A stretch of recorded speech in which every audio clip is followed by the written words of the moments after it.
Welcome to this special edition, special, unscheduled, unusual, weird, and strange broadcast time. I don't even know what to do myself because usually I don't do shows this early except on the weekends. So I'm just all kinds of messed up. Even my internet was confused because I couldn't get onto the site. That's why we're running a little late. But I'm glad everybody is here because this is a very important uh, discussion. Let's put it that way for parents. And oops, it looks like I left something on my other computer. Well, I'll worry about that in a minute. I'll just have to put up my intermission sign and go in the other room, go downstairs and get it. But I had some letters that came in from people that were asking, questions about what they should tell their teens, and I wanted to be sure to go over them, but left them in the other room. So what I wanted to do though is kind of make an introduction. This show is for teens as well as their parents. I wanted to talk about teen dating, but then I realized, there's a lot of stuff that leads up to that before teens are actually ready for dating and before the parents are ready for the teens to date. So I wanted to kind of lay a groundwork and talk about some of the things that you as parents, before your kids head off to high school in the fall or college, if they haven't really been dating, they don't really have a lot of experience with the opposite sex or whatever same sex whatever their issue is. um it's going to be new to them. It's going to be territory that neither one of you have been in before, and there are a lot of things that your kids need to know before you send them out in the world to deal with the games and the nonsense that people are going to be trying to run on them. This is especially important for young girls because there are so many risks and dangers that as a kid, I growing up, I didn't have to really deal with. I mean, I still went, I mean, my brothers were like my bodyguards or something, and I didn't really go anywhere by myself until I was much, much older. But in this day and age, it's like you pretty much need to do that because if you have a daughter anywhere between the ages of 12 and 16, the traffickers are got their eyes on her. So, she's out by herself and you haven't equipped her to what to watch out for, listen to, and, some plans to handle herself in a various situations. She's just going to be a sitting duck. So, with all of that in mind, I was thinking about this for weeks and then I realized, well, it's teen dating week and this is a good time to talk about it. So, let us begin. Again, thank everybody for coming.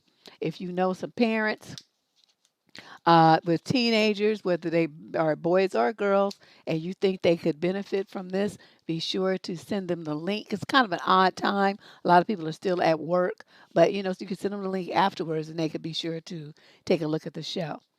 So, as I was looking into this and I was reading all these studies about parenting and all this, it became quite obvious that most people tend to parent their children the way that they were parented.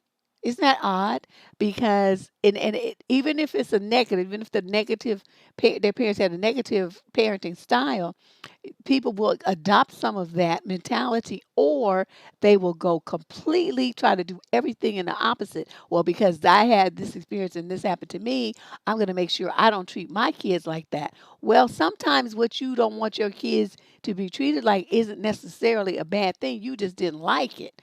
But that doesn't mean that it was a wrong thing or a bad thing or that it didn't prepare you for life the way that you needed to be prepared. Okay, so let's think about that. Um, and as our kids grow, our kids change. We parent them one way when they're very, very small. You tend to tell them what to do. You mommy said so, daddy said so. You giving them all these instructions because they don't know anything yet. But okay, by the time your kid becomes, an older child and starts getting, adolescent and heading into their teens, your parenting style and the way that you interact and talk with them, as well as how what you teach them, has to change. And I think a lot of parents don't understand that. You're trying to form a relationship with someone who's in that weird middle ground between childhood and adulthood, and their hormones are stirring up. They think they know everything. They don't want to do nothing that you say. They think their parents are gross and all adults are gross and stupid. They think they have the answers to all life's problems and dilemmas. And it's just really weird when you talk to teenagers and listen to how they think. It's like you can tell they don't know what the hell they talking about, and they don't know nothing, but they think they know everything. Scientifically, they say that the teen brain is is very undeveloped and immature, and it doesn't really reach maturity until the age of 25, 26. So you're dealing with so with people who have the hormones and the desires of an adult, but none of the sense, none of the money, no concept of maturity and responsibility, but they want to do all these adult things. That's where good parenting comes in. And it's like a lot of parents, throw up their hands, and you see their kids, their teenagers running wild, doing whatever they want to do, talking back and all this kind of stuff. You cannot let that happen. I'm going to give you some ideas for how to handle that. The main thing I want to reiterate is just because, I mean, you have to change your parenting style, but that does not mean that your kids become these free range kids that talk back to you, that say no to you, that do what they want to do up in your house, that steal from you, break your stuff, all this kind of stuff I hear parents dealing with, and they just basically throw up their hands and let their kids get away with it. Oh, no. No, no, no. You're doing yourself and your kids a disservice when you treat them that way and let them get away with that kind of stuff.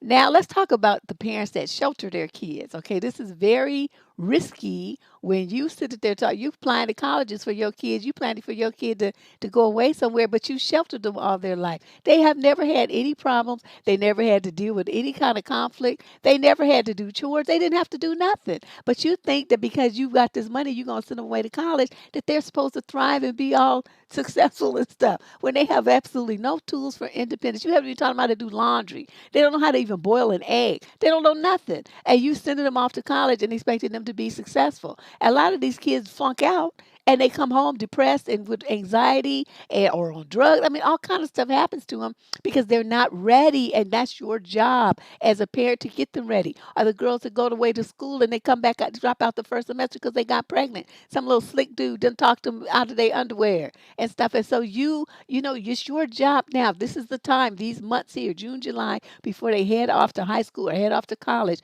for you, if you haven't done this, to start doing it now. All right. So let's talk about parents that shelter your kids. You think that you can keep your kids isolated. You think that you aren't going to tell your kids about the birds and the bees and life and games and the stuff that that could happen to them. Some of you don't even instruct your daughters about their bodies. So these little girls don't have any. They've never been to a gynecologist. They don't know anything, and you are sending them away to college like that. Totally naive and dumb. What is wrong with you? What kind of parenting are you doing? Your job as a parent, let me just say this because a lot of people don't seem to understand it. You have a kid, okay? You have a child, you have a baby.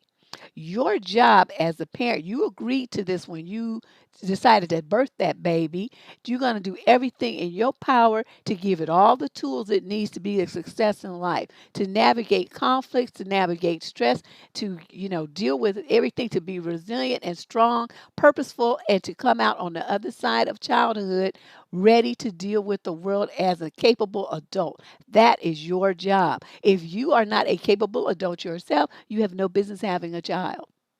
Okay, let me just be blunt. You don't have no business having a kid because you're not ready. You don't have nothing to teach them. Okay, so you stupid and your kid is gonna be stupid too. That's no, we shouldn't be doing that. So those of you who you want to do this right, your kid's gonna be going out into the workforce, your kid's gonna be going to college, your kid's gonna have to deal with other people all over the world. There are gonna be people who disagree with your kid. There's gonna be people who are trying to victimize your kid. There's gonna be people who are trying to prey on your kid. There's gonna be people who think your kid thinks that it's so special and unique and wonderful, and there's going to be people out there that'll bust their kids' bubble and tell them about how basic and nonsensical they are. But you haven't taught your child any of those lessons, so they're going to get hit upside the head and be shocked and appalled that the world doesn't treat them and protect them and love and adore them and blow their head up like mommy and daddy did. So you sitting there thinking that you're doing all the stuff that's helping your kid, you're hurting your child. Kids need to be treated with reality. think about it though. You think about it. Like, I don't know how many of you were learning to swim, right? When your parents put you in the pool, right? You're a baby. And they put the little swimmies on you. And plus, they're standing there, right? So they put all the stuff in place for you to be protected and not get hurt, not drown, all the stuff. Yet, they let you be in the pool independently. You felt like it was independent, right? You splashing around and all that stuff, but they watching you every second. They're standing right there. So if you start to falter, you start to go under, your swimming flies off your arm and you start sinking. Your parent is there to pull you out, right? It's the same concept when you're parenting. You don't sit there with the kid in the pool holding on to it. You let the kid do its thing, but you're there watching and making sure that nothing happens to it, that it makes smart decisions. Okay, if the kid starts trying to pull the swimming off, what do you say? No, no, no. That's not how you do it. That's not what you do. You leave that on. That's going to protect you. That's going to keep you from going under the water. So you're giving your kid life lessons, even in a situation like that. I wanted to give you that example because most people have done that with their babies in a pool. And I wanted you to kind of have a parallel that you could see this is the same thing that you're going to do with your teenagers. You're going to equip them with what they need to be safe, to be successful, to learn what they need to learn, but you're not going to hold on to them like you're choking them. You're going to sit them out there, you're going to let them do their thing, and you're going to be watching them, and you're going to make sure that they're okay.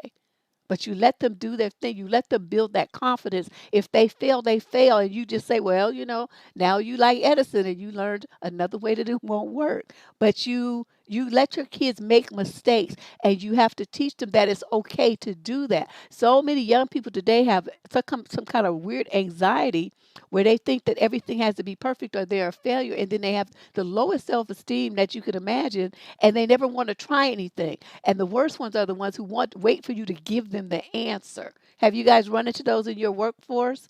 They don't want to try anything. They want to think independently. They wait for someone to tell them what the answer is or tell them what's right. And I see that a lot with the millennials. It's really scary. So that's some parenting problems that I see. And these issues that I'm bringing up on the front part of the show directly impact how your child goes into relationships in the world, in relationships, how they choose a partner, why they stay in those sorry, sad relationships, and everything is all because of the parenting. You didn't do your job. Okay, so I'm not here trying to make you feel bad, parents, but I do want to pull your coat, especially if you have younger kids. Your kids aren't teenagers yet. There's still time for you to fix this, right? Even if your kids are teenagers now, you got to get on the stick before they go head off to high school or college. You got 2 or 3 months to get your shit together. Okay? So let's talk about that. Okay, so enough of sheltering. Let's talk about how different teens are from when they were small. And, like I said earlier, that neuroscientists say that the human brain, there's certain regions of the brain that don't really develop until you're 25, 26 years old. So basically, what that means is you have, teenagers, a group of people that they sort of look like adults, especially some of these big old boys playing football and stuff, but their brains are still childlike and they don't perceive risks and dangers. They don't have the capability of assessing those kind of things the way that adults do. That's why they get involved in such what we think are stupid situations where they end up hurt or somebody ends up dead and they didn't really understand that that could be the outcome. Okay, and as adults we look at them like, what's wrong with you? But I want you to understand this is the teen brain. This is a scientific fact. And this is why we watch our kids, we watch our babies, and we put light switch covers and, pull them away from hot things and all this kind of stuff. But that part of watching your child and running interference and stuff that might help hurt them, that still is the case when they're teenagers. And if in my opinion, they need it even more because babies, they pretty much stay where you put them, right? With the teenagers, they're going to go out. I mean, they're going to be out and about in the world. And so the risks that they're exposed to are so much more and they have to always start dealing with peer pressure, which is a whole nother bag of tricks. We'll talk about that in a minute. Okay, so how does our parenting style need to change? I came up with what I think are five, or was it six? Anyway, I think it was five big changes that parents of teens need to make so that you can get your child successfully through adolescence and on out the house. Okay, in one piece, successfully, where everybody's happy, nobody got mental and emotional problems, all this kind of stuff. All right. And number one, you as parents, we got to step down as the primary decision maker and step up our role as like life coach. What does that mean? That means that when your child's small, you pretty much dictate every aspect of their life. You pick up their clothes, you tell them when to, you help bathe them. Not only tell them when to take a bath, you bathe them, you put them to bed, you get their hair cut, you brush their hair, you comb their hair, you decide what they're going to eat, when they're going to eat, how much they're going to eat. I mean, when they go to the doctor. I mean, parents have to decide and do everything for small children. But as they start getting on in years, you have to kind of turn over some of those reins so that they start learning how to manage their own life. And as a person who does coaching, that means you don't do it for them. That's codependency. You teach them how to do it themselves successfully, and to think things through thoroughly. Okay, that becomes very important. uh I think there's a term called the primary decision maker, and you let your kids make decisions, but they're kind of protected. Let me give you an example that my mother used to do. This is a perfect example of what she used to do. Okay, when I was a little kid, I had this thing where I wanted to pick my own clothes, right? I want to pick my own clothes. Now, a lot of parents are going to fight with the kid. No, you're going to wear what I told you to wear, this and that, this and that. That causes a problem. It causes resentment.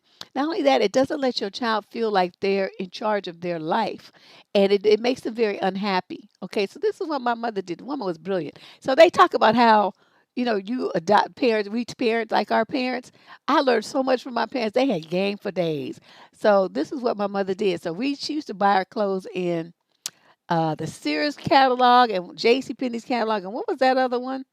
I think it was Montgomery Ward. Anyway, we had to use Spiegel, something. Anyway, we would get all these clothing catalogs where you would order the stuff and it would come to the house, right? So she would flip open and they would have like these little dresses that had like you buy three for a price or something like that. And so then she would say, okay, look on these pages here, because all the little dresses were this discounted price. I didn't pay attention to that. She's like, look on these pages right here, and you pick any three dresses that you want. Okay, now what did that do for me? It stayed in my parents' budget, which was all they cared about. And I got to pick what I liked.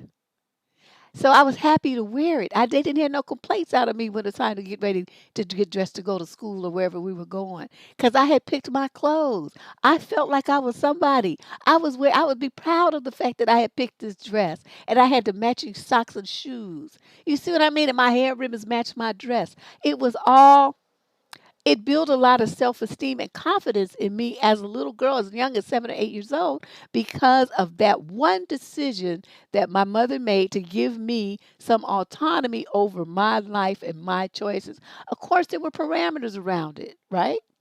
It was coming out this catalog, and it was the ones that was on this three for thing, because that's all they could afford, right? So I didn't pay attention to that. Like I said, little kids don't think about that stuff. But she said, and it's like 40, little options here. So I'm pouring over it. I'm looking. I'm thinking about it. I'm looking at my stuff I already have and what's going to go with this and what color it is and my sweaters that I have. I'm thinking all the stuff. I put a lot of effort into this, picking my little three dresses. And it was very interesting, and it built a lot of confidence. And I didn't even know that's what she was doing until I was much older. And then all she did was wink at me and laugh. I was like, damn, this woman is smart. And so I adopted that with my daughter, and it worked like a charm. Although when she was in preschool, honey, one day she wanted to wear rain boots and a flower hat, and a striped shirt and some kind of other color. I don't know what that girl had on. She looked a hot mess. But you think I cared? She was hollering. She was happy, and she went to preschool looking like that. And when I dropped her off, they were like, "Oh, she must have picked her own clothes today." I said, "Yes, and doesn't she look beautiful?" And the director said, "Yes, she does." And we did that, eye thing over each, because we wasn't got to tell her she wasn't the most fantabulous thing walking. I wasn't going to get flip out like that. But she thought she was looking all fashion fly in her mismatched clothes. And I just let her think that, because I don't care what you look like as long as I get to work on time. So these are the kind, I'm just sharing these little stories, because a lot of parents want to dig in their heels and fight with their kids about stuff like that. Now, you can't be going out the house embarrassing me. You have to look this certain way, this and that. They're kids. Nobody gives a shit. Trust me. Nobody cares. Is your kid clean? Is your kid's hair combed? Other than that, whatever your kid has on is that. It could be 19 colors. That's all. And that's true, cutie, because then she turned, she's an artist. That's what she does. And so all her creativity, was reflected at 3 in her outfits. And now it's, in her artwork. And she does some beautiful stuff. So let's move on. Okay, so the number 2 thing that our way our parenting style has to change is that we're going to influence our kids in a very different way. You're kind of like the dictator when they're very small, but once they start becoming a little bit more autonomous and independent, your relationship with them has to change. I'm not saying you trying to be their friend. You still have to, command the respect and everything authority that you deserve to have as a parent and the responsible one for them as well as everything in that household. I'm not saying that at all. But what you want to do is have more discussions with them instead of having like these lectures where you're going to do this and that, this and that. You're going to say, "Well, I need you to participate, in the household. This is where you live. It's not fair that your mother do everything by herself when you live here too. So we have this list of chores here, and I'd like you to take on this. You're going to help with laundry and all this stuff. You don't know how to do it. I'd be happy to show you how to do it, and blah blah blah blah, so that we feel like a team. Everybody in here is working together for the betterment of the family. Stuff like that. So you're talking to them, not at them. See, you want them to feel like, yeah, that makes sense. I should do that. This is my family. I do care about my parents. I don't want my mother all stressed out and worried and anxious. She go to work all day. Why? I get home at 3 o'clock. I could throw some clothes in the washing machine and dryer. That's not a problem. You see what I mean? You want your teen to feel like they are a positive contributor to whatever aspect of your life you're talking about. Um, the main thing is, you got to understand that teenagers are very sensitive to what they feel is respect. Even if, okay, a lot of parents are like, "Well, they don't respect me." How did that happen though? How do you have a child in your house that doesn't respect you? Where did they go left, and how did you not correct that? Soon as it happened. So, you treat them with respect, which means, you don't call them names, you don't yell at them, scream at them. You just say, "Look, your room isn't clean. I expect to have your room clean by such and such and such. And, we don't have that, we can't have that kind of smell and stuff in the house." And then they'd be like, "Oh, well, when do I need to have it cleaned by?" "Well, I would like you to have it cleaned by Saturday." Okay, well, that gives them a day or two of flexibility, and it doesn't matter. But by the time Saturday rolls around, that room better be clean. You know what I mean? It's not like, clean that room up, God damn it, right now. You don't do it. You don't do it that way. It has to be. It's a real delicate balancing act, and unless they get out of pocket, it really should be no reason to rat and rave and scream at them like that. You're talking to them. These are young adults, about to be. So, you would talk to them just like you would talk to any other adult person with that kind of deference and respect, and they will respond in kind. If they get out of pocket, you remind them, "I'm speaking to you very respectfully. I expect you to do the same." Right? Did I yell? Did I rant and rave? I just made a statement. Right. Teens are very, yeah, they'll them smell girl, especially if you have a son that plays sports. The funk fumes that will emanate from his room are unbelievable. So my brothers all learned, you come in, you take your stuff off in the downstairs bathroom, head right to the washing machine, do not pass go, and put that funky stuff in there with some Tide. and make the magic happen. So they all learned to do that. So the stinky stuff never made it upstairs. But depending on you and then how you run your house, that's going to be different. Okay, so the respect thing. That's one. Now I'm leading up. I'm saying all of this stuff because I'm leading up to how you've positioned yourself to tell your child about dating and all of that kind of stuff. These things I'm saying now are the foundation. If you have not laid this foundation, you need to start now before your kid starts dating, because of the fact if you do not have this foundation, they're not going to listen to you. They're going to do stupid stuff just to, because they feel like they can, or in some instances because no one ever told them. That's what we see a lot in the advice column, right? These girls don't know. Nobody told them anything. Even on the wall here, a lot of women listen to the videos and say, I wish somebody had told me this when I was that age so I wouldn't have made the mistakes that I made. If I had a dime for every one of the comments over the years that said something along those lines, I'd be a millionaire by now. And that's what lets me know there's so many parents falling down on the job. You're not telling your girls what they need to know. And it's creating some real problems for them. You guys really, parents, you got to get your shit together. Come on now. Okay, so now let's talk about point number 3. Um, we got to give your kids a real a dose of real world cause and effect. Now, in the sheltering parents, you tend to want to run interference and keep your kids from having any problems or repercussions because of their decisions. Does that help them learn how to make smarter decisions? Absolutely not. What that does is teach them to continue to make stupid decisions because you're going to be in there to save the day. For example, you have a daughter or you have a son, and they decide that somebody get pregnant, right? And here they come talking about, well, I decided I'm going to keep it. Hmm. This is not the time to rant and rave. This is the time to say, okay, well, what I would like you to do is go and make a budget for the rent you're going to pay, the child care bill, health insurance, food, lights, a car note or bus pass, whatever you're going to have, all the stuff that you're going to need for this baby. And I want you to make a list and see how much that costs. And then you tell me what kind of job you're going to get that's going to make that happen, and when you plan to move out. Because I want you to understand, I raised my kids and I'm not raising yours. I'm not going to be financially, emotionally, or physically responsible for anything that I did not birth. Am I clear? So this is some of the conversation you should have had though way before your child is a teenager, right? That's why we having this talk right now. So that they understand there's a cause and there's an effect. There's an action and there's a reaction. There's like a decision, and there are repercussions of that decision.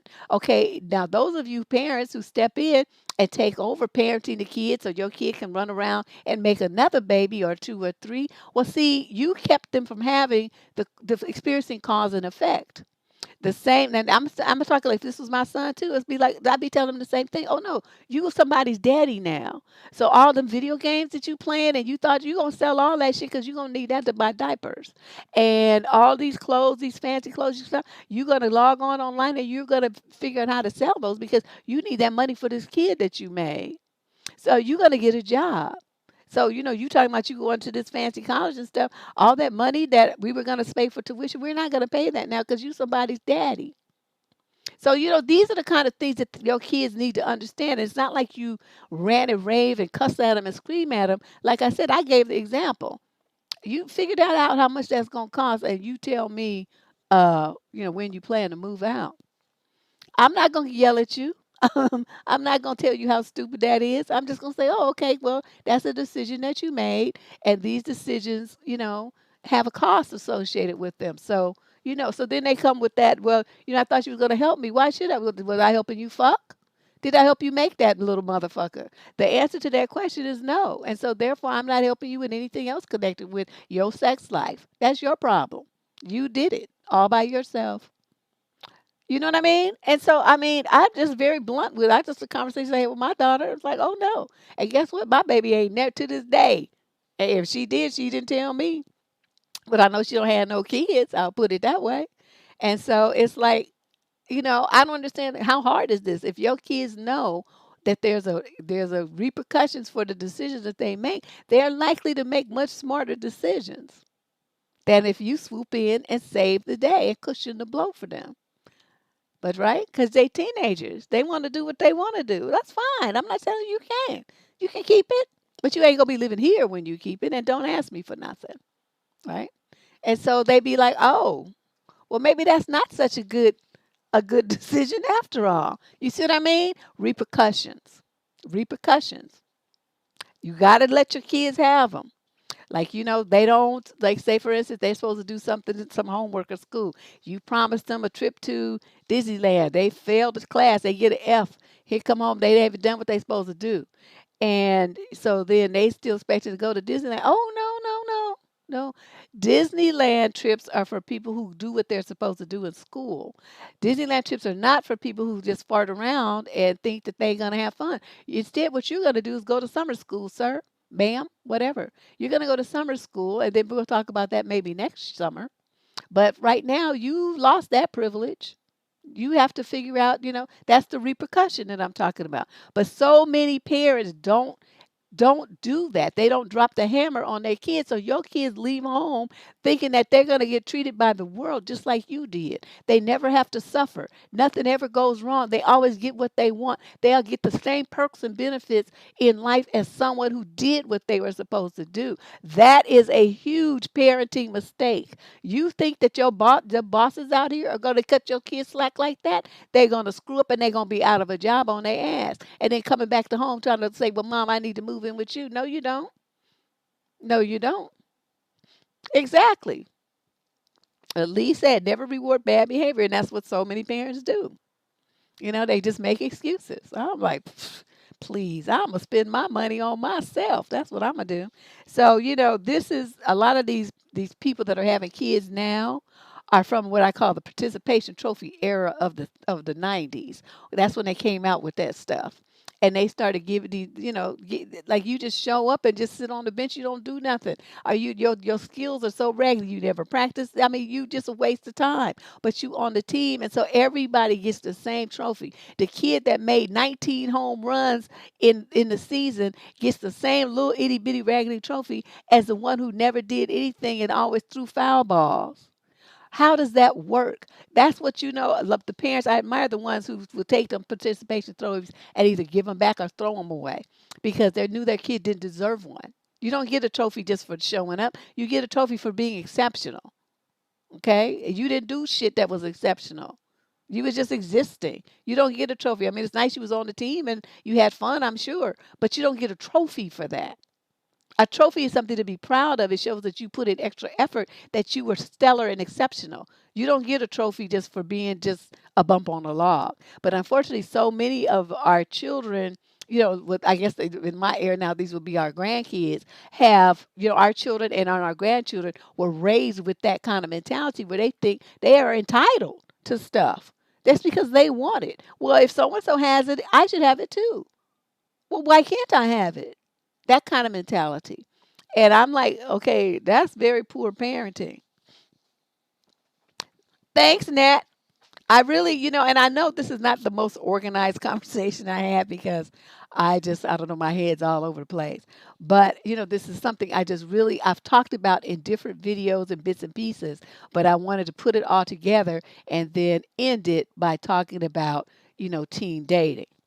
Say, but all of this is part of it. I mean, you as parents, if you lagging on these areas, don't be upset when your kid comes home from the first semester of college pregnant or flunks out. Well, it's too hard.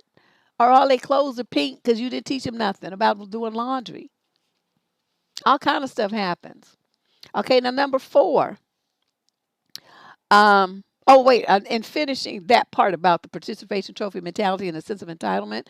When your child leaves home and gets into the real world, not only will they get fired from jobs, they will end. I mean, the reality hits them so hard. I think that's a lot. What's behind a lot of the anxiety and depression that we keep seeing in young people. Have you guys noticed how many have said that?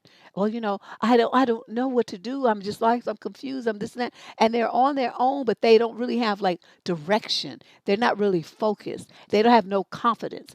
And they don't really know, they don't have any answers. And it's because they had poor parenting. This is my thought.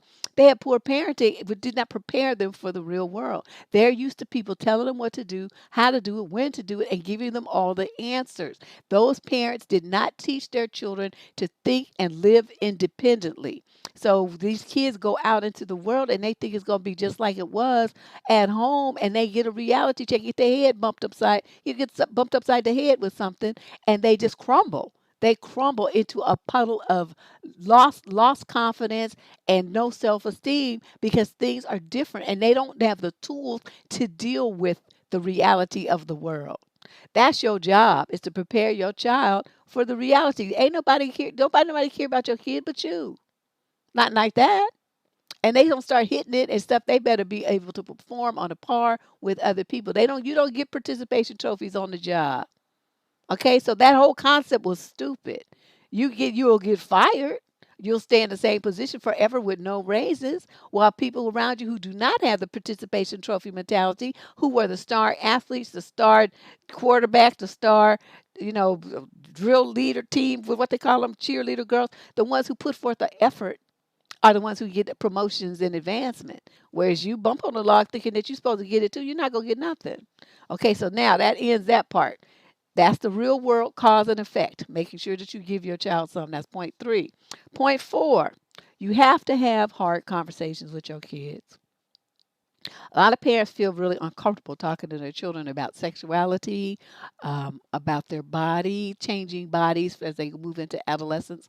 So their children don't know anything. I've heard young girls, I mean, they're at school, right, middle school, whatever, and they start their menstrual cycle, and nobody has told them what it is, and they think they're dying or something. That's just scandalous. Just these parents are scandalous. Or they have, you know, they just don't tell kids about how their bodies are going to start changing, develop a sense of modesty in them if they didn't have one before, because you're going from a little kid. Well, now your body's changing to that of a young lady. You have to do things differently. You have to take care of your body differently. You're going to have different needs, different smells. Then you're going to need deodorant. As you move into adolescence, a lot of kids, the parents just leave them funky. All kinds of stuff happens. And you, as a parent, it's your job to teach your child these things. You've got to take the time to teach them. Don't be embarrassed. These are normal, natural occurrences that shows that your child is developing normally. Okay? Now, if your child is 5 and needs deodorant, well, then you need to see a doctor. There's something happening there hormonally that the pituitary gland is kicking in too early. There's a problem there. But I mean, you got somebody 11, 12, 13 years old and now they need to wear deodorant. Well, that's a normal thing. Talk to your kids and let them know what they're going to be feeling, with their emotional state, their mental state, their body changes, all that kind of stuff. You need to prepare them for it so that when it happens, they understand what's going on and they can deal with it. It's just so sad. Exactly, Diana. No coping skills at all. And so here they are writing and talking about, well, I have anxiety, I have depression. You 22, 19? Where they do that at? How did this happen? And that's why I'm thinking it's a lot of it is rolling back to the parenting style that they were raised under. They're not prepared to deal with anything realistic outside of, a video game. All right. So these hard conversations, you talk to kids when they're little. We talk to them about, I don't know, Barney and, what happened on Rugrats and what happened at school, and we color with them, and we go to the park and we who's their friend now and all this kind of stuff. I remember this is a perfect example. Okay, my daughter was in the same preschool, and one day I think she was about 4, and she came home and she's like, so me and my husband, we sit there, right, and we at the dinner table, and Miss Thing says, Mommy, Daddy, I have a boyfriend. Okay, you should have seen my husband's face. He about choked on his food. I was calmer, but he was like ready to kill somebody, right? I could see the veins in his neck sticking out. And I said, like this to him, just wait, let me handle this. And so I said, you do? Well, what's your boyfriend's name? And so she said, "Well, I have two boyfriends." So now my husband is gripping the table, right? His knuckles is white. He holding onto the table so hard. I like, just hold up. I said, "So you have two boyfriends? What are their names?" And she said, "Jabari and some. I think she said Jabari and Eric." And I said, "Oh, are they cute?" And she said, "Yes, mommy." I said, "How are they?" We're all four. I said, "Oh, okay." I said, "Well, what do you do with these boyfriends? Oh, they just chase me around and pull my hair and throw sand at me." I said, "Oh, well, let's tell them not to throw sand at you if they're your boyfriends. They shouldn't be trying to get you dirty and get sand in your hair." Oh, girl, I'm telling you, I was screaming. And it was like I had to keep a straight face, right? Because my husband he was hyperventilating. He was about to fall out. He was lightheaded and stuff. The shit was hilarious. And so, I said, "Oh, well, I said, that's okay. Well, you can have boyfriends like that. But, just make sure they don't throw their sand in your hair because then mommy has to try to get it out and that's not fun." "Okay, mommy." And then that was it. But that's the kind of thing, that's the kind of openness that you want to have with your kids, even as teenagers. You want them to be able to tell you stuff and you not overreact like my husband was about to lose his mind. "God damn it, you can't have no more," all this kind of stuff. You don't do that. You want to find out what's going on with them. What are they thinking? What are they feeling? What does this mean? And the only way that you can do that is by staying calm and not reacting to everything that they say. Sometimes some kids just say stuff to you just to get a rise out of you, right? And see how you gonna handle it. But that doesn't mean that they really want to do it. It's just, just I don't know, kids are stupid. That's the bottom line. But you as a parent, you're gonna have to have, these conversations with them, and talk to them about stuff like dating and sex and all the stuff. And if you can't do it really that well, maybe you have a sister, brother, uncle, somebody, if your son and you're a woman, maybe you don't really feel confident about talking to your son about the changes in his body. You have a brother or uncle, a stepfather, your father, grandfather, someone that you trust that could tell him these man things so that he goes through adolescence and understands what's happening. I don't know that they still have sex education in school. They used to, but I remember a lot of parents were fighting it because they didn't want their kids to learn about it at school. But they wasn't teaching them. So what the kids supposed to do? And they get a bunch of ignorant kids that don't know nothing. Yeah, they do stink. Ooh, honey. But you got to realize too, a lot of these kids, just because you see them, they're being raised in foster homes or people that may not care that much about them like you as a parent do. But then on the other hand, a lot of parents are falling down on the job as well. All right. And then we have to factor in also, okay, compared to the stuff that I had to deal with as a teenager, what these kids now have to deal with: cyber stalking, cyber bullying. There was no cyber. Okay, we didn't have the internet then. We didn't have MP3 players or CDs, ROMs either. Okay, yes, I'm from the olden days, the dinosaur days. When I tell my little cousin that, they look at me like I'm prehistoric or something, like, "What are you talking about? Haven't they always had those things?" No, they didn't have those things till the 90s. And they're like, "Oh, God, what did you do for fun then?" And it's like it's just no concept to them that there was such a thing, like life before video games. It just doesn't really comprehend. But teenagers today are dealing with some real hard stuff. When you look at the way society is, the pressure on them to become all these different things and be all these different things. The predators out there, the trafficking industry that's after them. For young girls, these older gurus that's after them, and there's economic impact on them that they're experiencing right along with their parents. There's educational woes. I mean, there's so much happening that our young people have to deal with that we didn't have to as a teen. I kind of, I sympathize with them. And so I understand they may need more of us and more of our time and attention and more of our support than we did. Because by the time I hit about 15, I was pretty much, doing my own thing. I just checked in with my parents, but they had confidence that they had already done what they needed to do and prepared me to be, the person I was going to be. It's just a matter of kind of fine tuning some stuff and reinforcing stuff. But I already had all the tools. I knew how to bounce a check, but everything. I knew everything, to do to run the household. I knew how to cook. I do, everything by the time I was 15 years old. But you got kids these days in their early 20s that they don't know how to do those things. So the parents are really not doing what they're supposed to be doing. So, parents, you need to work hard to create a safe environment within your home where your child can feel free to unburden themselves and relax and be a kid.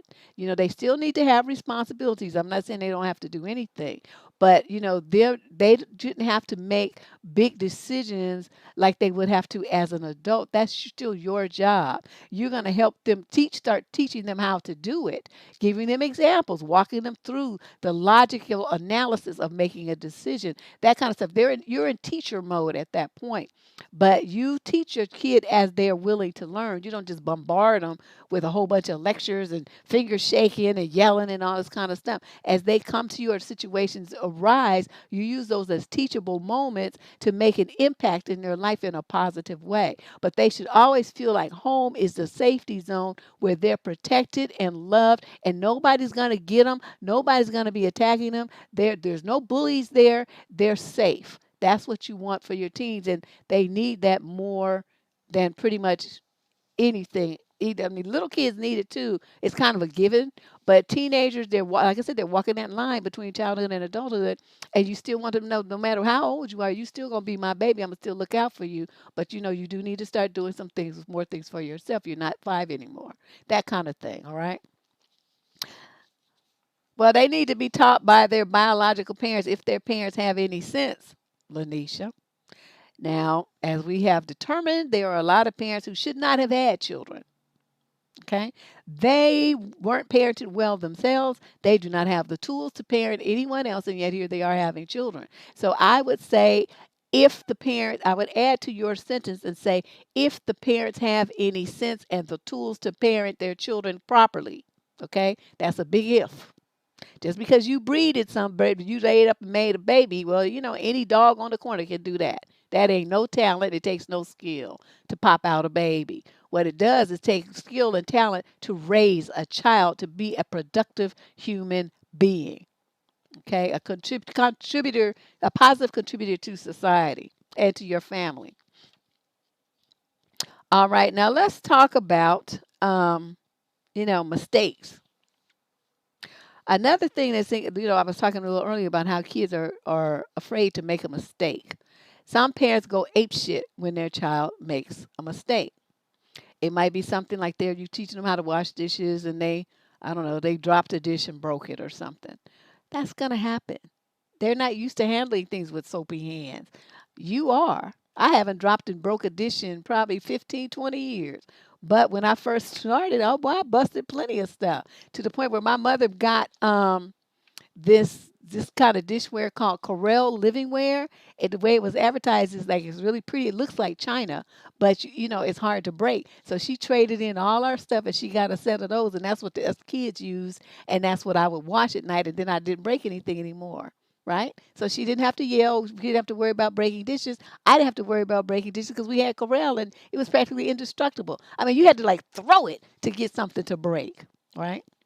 I still bought that, I mean, once my daughter moved out, I traded in for some earthenware. But as long as she was here, we had Corel livingware. I live by that stuff. Okay, now let's move on to my point 5. What parents need to focus on is managing teens starts when they're 3.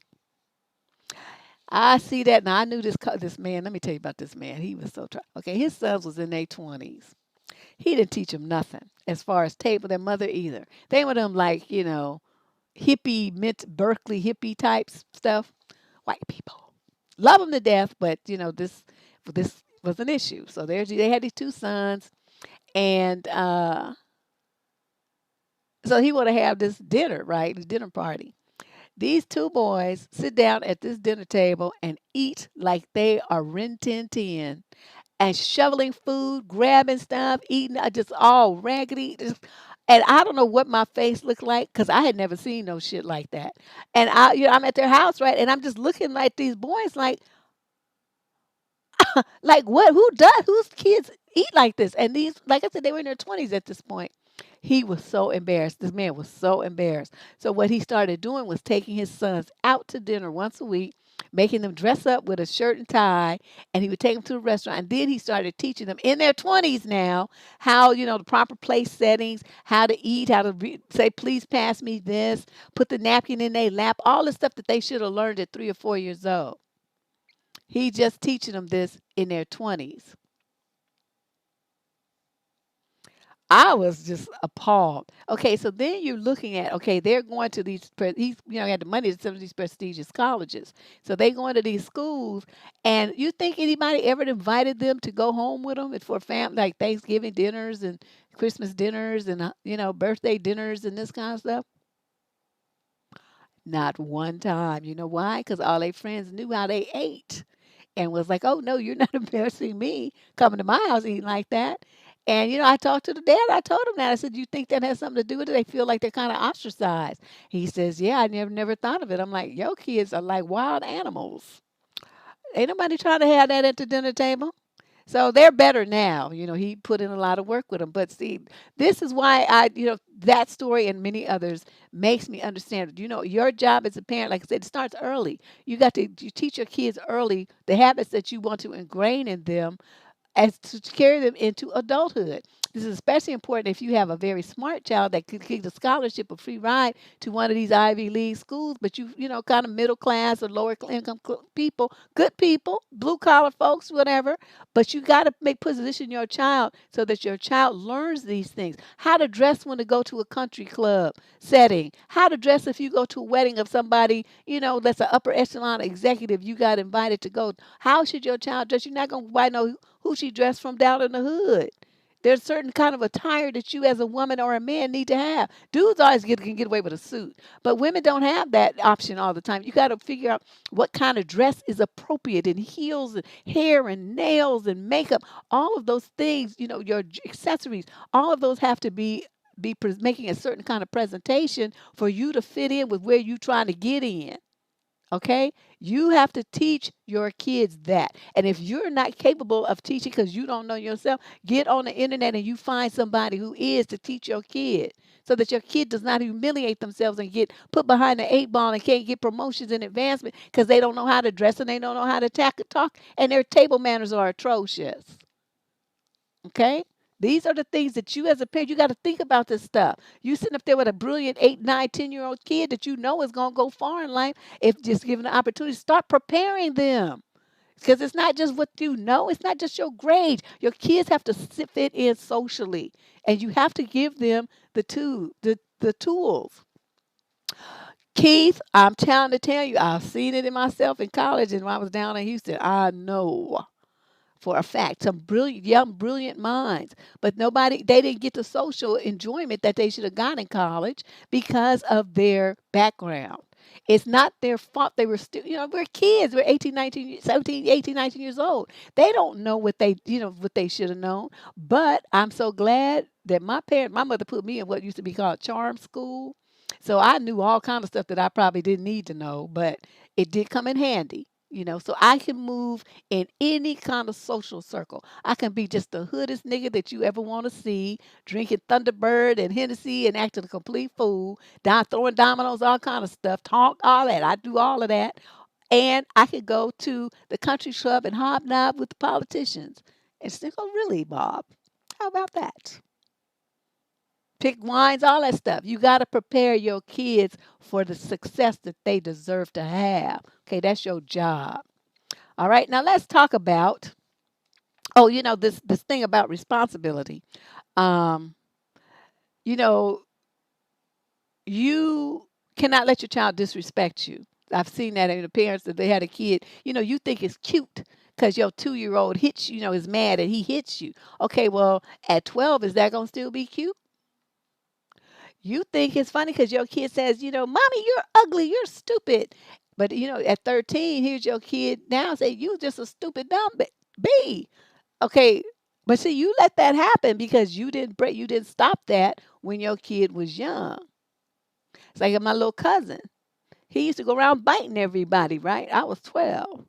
and he bit me on my thigh. I picked up his little fat arm and I tried to bite all the way through to his arm to the other side. I bit that little motherfucker, and I bet you what, he never stopped, but he never bit anybody else. Because after that, everybody was coddling him and it's like, oh, he just a baby. He was about 3. And he just a baby, this and that. And I'm like 12. I'm thinking, I don't give a fuck what he is. He bit me, I'm going to bite him back. And I tore his arm up. My aunt was mad at me. She was like, well, you bit my child. I said, he bit me first. He bit me first. And she didn't want to say anything to her son. I said, that's all right. I took care of it myself. I said, that little motherfucker bite somebody else. He didn't bite nobody. The rest of that, he would sit there like, that hurts. That hurts me. That hurt me. I said, yeah, it hurts other people too. Now, you don't be biting nobody. And he didn't. But that's the kind of thing, the cause and effect. And you as a parent, you cannot coddle like my aunt was coddling him, right? So he just think it's okay to go around just hurting people, biting on people. The same thing when you got a son who thinks it's okay to be yelling at you, he's gonna be yelling at his girlfriend. You got a son who thinks it's okay to hit his sister, he's gonna be hitting on other people's daughters. You got a son who thinks it's okay to put his hands through walls and stuff because he mad and break shit and stuff. Don't you think he's gonna do the same thing to his young lady? And a lot of these girls have fathers and older brothers that's crazy. Your son could end up in a casket. So it's to your advantage to teach your son how to conduct himself. If he mad, he better go jog around the block or two. Sitting up there trying to destroy shit, and you punch a hole in my wall, motherfucker. You gonna be working to fix that wall. You gonna get some quotes from somebody, and you gonna pay every dime of it. You gonna work at McDonald's or picking up cans on the street. I don't care how you get the money, but you're gonna pay for it. You shouldn't have done it. That's what I mean. Until most parents would be like, oh, I'll just write a check, I'll pay. He didn't mean it. He was mad. I don't give a fuck. You could be mad, crazy, blind, drunk, stupid, crazy, all of that. I don't care. You do whatever you're going to do to your stuff. You don't destroy mine. And once you cross over to mine, I'm going to do like this, and you better be figuring out how to give me some money to fix it. And that's it, all it is. That's it, Diana. That's that Texas phrase. You scratch your ass and get glad. I had never heard that before I moved to Houston. But, we're not having that. You teach your kids to earn money for what they want and to delayed gratification. That means you have to save for it. You don't just hold your hand out thinking that somebody's supposed to give it to you. It's just like, my personal belief, a lot of women, they're single moms and they have sons, and their sons get money from them to take a woman out on a date. Once your son starts trying to have a sex life, you stop giving him money. That's when he needs to get a job. Okay? You want to have a sex life. You want to have a girlfriend. You want to do all this stuff like an adult male. You need to have a job like an adult male. Don't be giving your sons money to spend on another woman. What is that dynamic that you just put in play there? That of the bottom bitch, pimp son. That's what that is. You don't give young men money. They earn their own.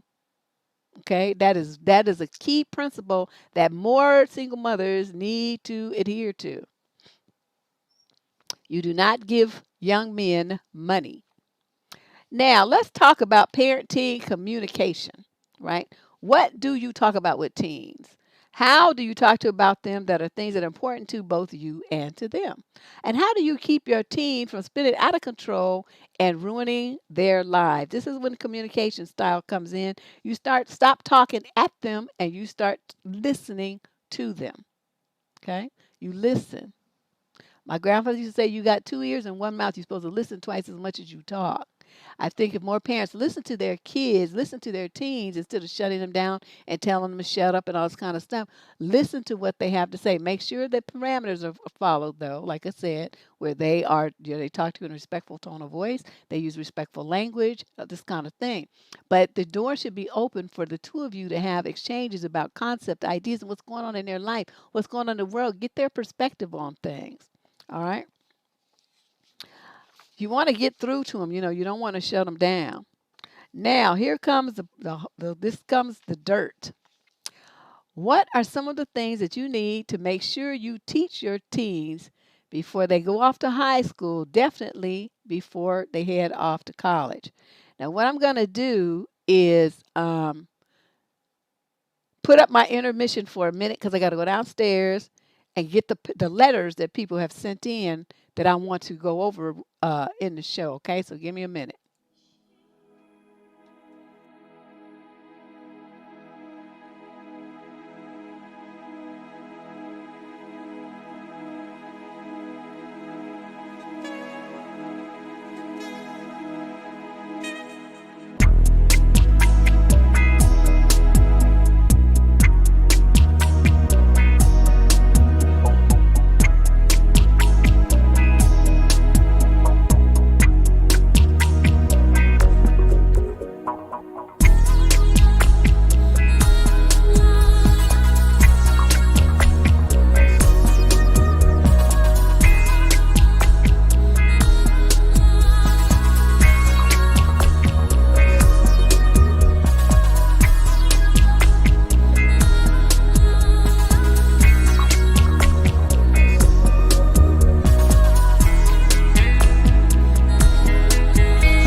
Okay. I don't know why I didn't do anything but turn it off and then it turned itself off. All right. Let me get back to what I was saying before I was so rudely muted by my mic. Okay, where I picked up. Where are some of the things that you need to make sure you reach your teach your teens before they go off to high school, definitely before they go off to college. And the five things, these are what I consider the five important lessons that you as a parent need to teach them is number one, to be an independent thinker. That means to think for themselves, not be a me too follower type. Number two, that it's okay to say no. You're going to teach them how to set and maintain boundaries, and that goes for both males and females. Number three, dating, best policies and practices, because high school and college, that's the days, those are the age when they want to start doing all that. Number four, to trust and believe in themselves. This is so important. And number five, that you as their parent are a superhero. If your child has done his or her best and all else fails, their back is up against the wall, they don't see any way out, and they've really tried to be independent, that they can call you for any and everything to save the day. You're not going to let them crash and burn. You might let them crash, bump their head a little bit, but you're not going to let them crash and burn. That's a bit extreme, especially if you know that your child has done his or her best. That's when it becomes a problem. All right. So let's go over them five things. Number one, to teach them to be an independent thinker. This is a lesson that I learned. I think I was about 8 years old. My daddy beat my little ass. I came home, and I know some of you have heard, my regulars have heard this story. I came home from school and I was like, second, third grade or something, and everybody was doing something. They want to do something. And so I asked my father if I could do it too. And he asked me. Now he didn't yell or rant rave. He just said, "Oh, that's interesting. Well, why do you want to do that?" Right? Perfectly logical and reasonable question. And I made the fatal mistake of saying to my father, "Cause everybody else is doing it." Oh, do you know I haven't used that sentence since? That man jumped off because we had like this was in the days with we had like a table that we had bar stools at, so it was up high, right? And my daddy jumped off of that bar stool, snatched his belt off. You know that sound stuff makes it goes through the belt loop, that ripping sound. And he commenced to beat my little ass. And I tell you, and then he told me after that, don't you ever, as long as you black, come into this house and tell me that you doing anything because somebody else was doing it.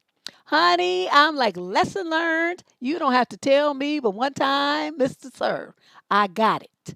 And to this day, I never say that, and I never do it, and I don't do nothing because somebody else do it. Did it? I think about it, and does it make sense for me to do it? Be there, wear that, try that, do that, live that, whatever it is. Does it make sense for me? That he just had to tell me that one time, honey. Once was all it took, and I have never said that. I never did anything like that ever since. And the other thing he followed up in, I was a little older then, and he was talking about leadership and how he had always raised my brothers and me to be leaders. He's like, you ain't gonna be in the front, or you ain't gonna be there at all. And I'm like, well, why? That's like a lot of work, and blah blah blah. And he said, let me just put it to you this way: if you part of a pack, right, you part of a crowd, and you in the back, somebody else is in the front, all you seeing is ass. Honey, again, that's all he had to tell me. I was like, I'm picturing that. I'm thinking, oh shit, I don't want that. So guess who's in the front? Who is the innovator? Who's the one that other people copy? Who's the one other people emulate? Who's the other one that people bite off of? Who is the first? Now, I might not be the only, but was I first? Absolutely. Honey, I'm trying to tell you that my father, he was something else. to this day, sometimes I sit there and I think about some of the crazy shit that man said to me, and I just don't even know what to say. But he knew how to get his message across to me. My brothers and it's a little different. But especially that oldest one, when he had to punch that time I was telling you about, he knocked the shit out of him. But he was a little more challenging. My father, we had a thing. And so he would just say something to me one time. I'd be like, I got you. I got you. I got you. I understand. And so that would be that. Okay. So that is the thing, you got to, if you want to, you can use my daddy's lesson with your kid. This is especially important if you have a son. One thing, because I don't know, boys tend to need that leadership thing more than girls do. And so if you have a son, and especially if his daddy's not around and he's kind of, he's feeling like he's really insecure about his masculinity, manhood, or whatever, you have to position him so that he understands, you don't be a follower. I know you might feel insecure about stuff and you would have some questions. If you have some, like I said, some trusted males in your family or whatever, you hook him up with them. Don't have him asking no knucklehead, two by them, what they call them, dusty old bum type men in your family. If you got that, then don't direct him towards them at all. But find someone that you trust that you can talk to your son and, give him some positive male messages and role models so that he, becomes the man that he has the best chance of being. But one thing you got to make sure your boys do is do not become a follower. My uncle got caught up like, let me tell you about this fool. Okay, I was about, I don't know, 7 or 8 years old, and I heard my other uncles talking about it because they had to bail his stupid ass out. He was about 16, right? And so his friends come by the house and pick him up in this car. And he's like, oh, whose car is this? Oh, man, we just kind of borrowed it, this and that. They stole that car. So this is four of them, right? So he gets in the car and they sit him in the middle in the back seat. Now, my other uncles were in the house and they heard all this conversation going on. And they told my uncle not to go, right? They say, oh, man, that don't sound right. You shouldn't go, right? He's like, oh, no, these are my friends. I can trust them, this and that, blah, blah, blah. So he wants off the door. He gets in the car with him. And he says, so then suddenly the police see the car, right? The car had been reported stolen. And so the sirens come on and like these boys speed and stuff. They pull onto the street. Them four doors open up and all four of them niggas jumped out and ran in four different directions. My uncle was sitting in the back seat, didn't know what was going on, and so he was the only one that got caught. I got charged with the stolen car thing. My uncle's other, they stepped up and said, this is what happened and blah blah blah. So he was put on probation, but still, he had to spend the night in jail till they could get the money together to get him out. Just stupid. So stuff like that, you got to teach your kids to think for themselves. If you know friends, kids, your son knows his friends don't have no car, what you doing? Making a decision to get in there just because they say, yeah, man, come on, come on, come on, come on. You got to teach your kid to have a spine and to make smart decisions. I'm telling you, I couldn't believe it. And he's talking about, oh, no, they're my friends. Them ain't your friends because they took off running. They didn't give a fuck about you. They left you sitting there to take the charge for all four of them. I was like, wow, this is some mess. Some mess right here. But, people have to understand you're making decisions for yourself. Don't feel bad because other people don't agree with you. You got to teach your kids this. They're not you. They don't. I tell my daughter, you have a different mama from your friends. I have a whole different attitude. Plus, your friends is white and I'm black. Okay, and so are you. So we know her whole life experience is going to be different from theirs. And you have different experiences, you have different goals, you have a different family, you have different life experiences. You have everything about you is not the same as them. So why do you think you should let those people tell you anything? Who the fuck are they? That's trying to pressure you to give up what you want, your morals and values and your goals and everything else to be part of their pack. Don't be stupid. And that's what you got to teach your kids, that kind to think things through that way and be more accepting of themselves. And kids a lot of times spend a lot of energy trying to be like other people. They want people to like them and they want to be, like so and so's part of it, this acceptance or something.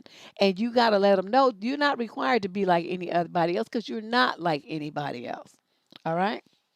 So let's move on to my point number two. These are the top five lessons that I think a parent needs to instill in their child before the child heads off to high school or college. Five things. Of course, there's more, but I want to focus on these five. Okay, you got to teach your child that it's okay to say no. Part of saying no is setting and maintaining boundaries. So this is all like one thing. How to say no / set and maintain boundaries all in one thing.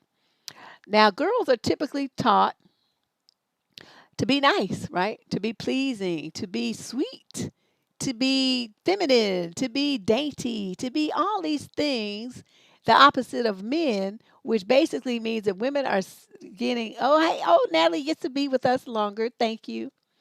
Um, and it's like what you basically are doing is setting your daughter up to be spineless and to be pleasing, a people pleaser by doing all that. I mean, why isn't it okay for girls to say, hell no, I'm not trying to be doing all of that? No, get the fuck out of my face. Stuff like that. Why do girls have to be saying, oh no, thank you? And be all gentle and stuff. And you parents, a lot of parents will yell at their daughters for saying, say, you acting mannish and try to shame her for having boundaries and standing up for herself. You need to be nice. I never used that word with my daughter. I told her she better mind her manners. But did I tell her that she better be nice? No, never. Not one time in her entire life did I say that. You know why? Because I hate that word. I hate that word. I hate nice. I hate it. It just basically means to me, it means somebody's a sucker. And I wasn't trying to have my baby be nobody's sucker. But one thing you are going to do is you're going to respect elders. You're not going to go out in this world and embarrass my family or your family or yourself. So, you can have your boundaries, but you're going to be a respectful person. If someone is not respecting you, well, then, of course, the floodgates to hell are now open. Go at it. Do your thing. But as long as someone is being respectful to you, you better be respectful back. And that's that's how I raised her. So let's see, when girls are taught to worry about who likes them and, it's being pleasing and being thought of as being sweet and dainty and delicate and all those kind of things like that. And so they have a hard time with setting boundaries and saying stuff to me, especially to men, like no, stop, get out, leave me alone, don't talk to me like that, that kind of thing. They don't want to say stuff like that. We see evidence of that in the advice column all the time, right? All the time. But I want you to let your girls know that it's okay to stand up for them. It's okay to say no. It's okay to set limits with other people. It's okay to limit other people's access to them. And it's okay to shut people out of their lives if they're not getting treated well or not being respected. It's okay to do those things. Nobody expects you to be a sacrificial lamb. You guys got to stop training your daughters to be that way. You set them up to be victims. Stop doing that. Let your girls express themselves. It's like I said, as long as they talking to you respectfully, you're not gonna come to me and calling me no B or something like that. I'm gonna knock your teeth out. Okay, then you're gonna be still thinking that and trying to say it with no teeth. Shouldn't have said that. Then we wouldn't have had that problem, and you wouldn't be at the dentist trying to get false teeth and implants and shit. But that's your fault. See, there's certain things I'm not going to take, and there's certain things that your daughter needs to be able to communicate to other people that she's not going to take either. Here's a list of a few things that I came up with. She can say, no, I'd rather not try that. You know what kind of stuff I'm talking about. These little fast-tailed boys trying to get them to do stuff. No, I'd rather not go there. Like, to some dude's house, some party, in some place she don't know, some out of the way location where don't nobody know where she is. No, I'm not comfortable with that about anything. What they wanted to do, wear, say, eat, anything. I'm not comfortable with that. No, I'm not ready for that. No, don't touch me. No, I don't want to do that. No, I don't want to be your friend or anything else. No, I'm not interested in that. And just no. Just no. No other explanation is necessary. Just say no. A lot of times the girls want to be, they want to say no, and it's like, I can't think of an excuse. You don't need to have an excuse.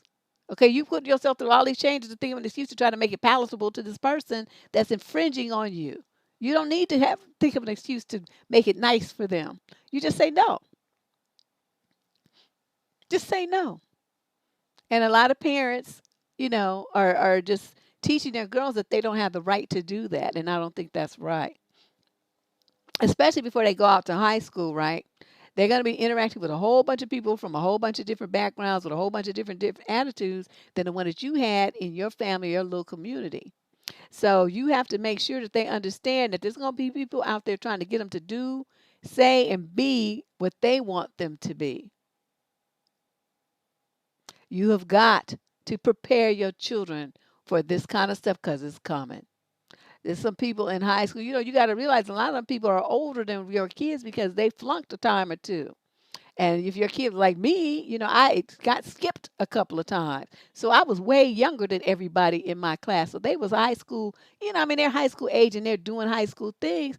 And I wasn't ready to be doing any of that kind of stuff. I was too young. I wasn't thinking about that kind of stuff. I was still in Girl Scouts and stuff, working on badges and whatnot. And they sitting up there, talking about who's got pregnant and all this kind of stuff. And I was like, oh my God, what in the world? So there's going to be a wide range of different types of people in high school, and it's even worse in college. You got to get your kids' minds ready for that. Okay, don't just send them out there, all blindly where they don't know what's happening. And they need to know that, as they get a little older, people are going to be very manipulative and very coercive. They like this boy or something. He trying to talk them out their draws and stuff. Well, you got to hip your girls to the game. That's what my dad used to do to me. I had the game before I even was ready to, before I even started dating. I already knew the game. So when I started dating and the dude started doing the stuff he said, I was like, oh, is this what he was talking about? Nigga, what? So I was ready. And that's how you've got to get your girls so they don't be listening. Yeah, I think I might be falling for you, girl. Nigga, what? You ain't falling for nobody. Don't be coming up with that tired, raggedy ass game. Get out of here. But see, if I didn't know the game, you don't listen. You have women girl have selective hearing, right? So they don't hear the might and the maybe and I might possibly be thinking about loving you. They just hear I love you. That's all they hear. Oh yeah, self no is good. And you have to learn how to conjugate. Yes, see, Natalie, that's what I'm talking about. You got to learn how to conjugate. So you got to teach your kids, and you're not gonna talk like that to me, but it's okay if you say no to somebody, then they don't respond the way that you need them to. They just come back and say, "Did you hear what I said? I said no, nigga." Hell no, fuck no, all this kind of stuff. Conjugate your no's. And it's okay to let get your girl practice so that she has that bass in her voice and her face matches it. So that when she says no, motherfuckers know that she means business. And they better stop trying to talk her out of stuff or talk her into stuff. I said no, and that's what I meant. Now, but yeah, you could just practicing at home is a good idea. But don't say that shit to me because, like I said, then you're gonna be at the dentist. But I want you to be able to say it to other people when the time comes, and they deserve to hear that. I want you to be comfortable with it. Okay, and the girls, you have to teach them to kind of guide them through the processes of understanding and kind of acknowledging what they're going to be comfortable with. This could be physical touching, sexual activities or whatever, even where they want to go, friends they want to be, all of it, everything. They should be the master of their lives. And, you teach, your job is to teach them how to make um, good choices and not to do anything because somebody boy threatens to leave them, threatens to cheat on them, or some girl says, "Well, I don't want to be your friend anymore." Understand that that bitch wasn't your friend anyway because she's trying to manipulate and coerce you into doing something by threatening you that way. Don't teach your daughters to hear that kind of stuff and understand what that means. You're not that girl's not your friend. Okay, so you don't worry about her saying, "I don't want to be your friend anymore." It's like, bitch, you was never my friend in the first place. So fuck out of here. Okay. And teach them to be firm with their no. This is a problem with a lot of young ladies. Their words say it, but their body language and their actions say something else. You got to teach your daughter to send a unified message. If she says no, then she has to say be no, be about no. Okay, you don't say, well, maybe, well, let me think about it, or that might be okay, or just this one time. You can do it just this one time. No, I said no, and that's what I meant. So they're gonna keep hounding you. And a lot of dudes teach other dudes to do this, to pressure girls into doing what they want them to do because they know that for the most part it works. So, you got to say no or you got to back it up. This also goes for parents because a lot of you don't do that yourself. You let your kids wheedle and whine you into saying yes, and that's some bullshit. That's just not good parenting. See, like in my household, let me tell you how this would go. Okay, if my mother said, let me think about it, then you had a chance. If she said yes, you was in there. Okay, she said, let me think about it. That means she going to go over it and make a decision later and get back to you. Don't ask her, did she think about it yet? Because then the answer is going to be no. You wait until she says what it is, right? We learned that lesson too.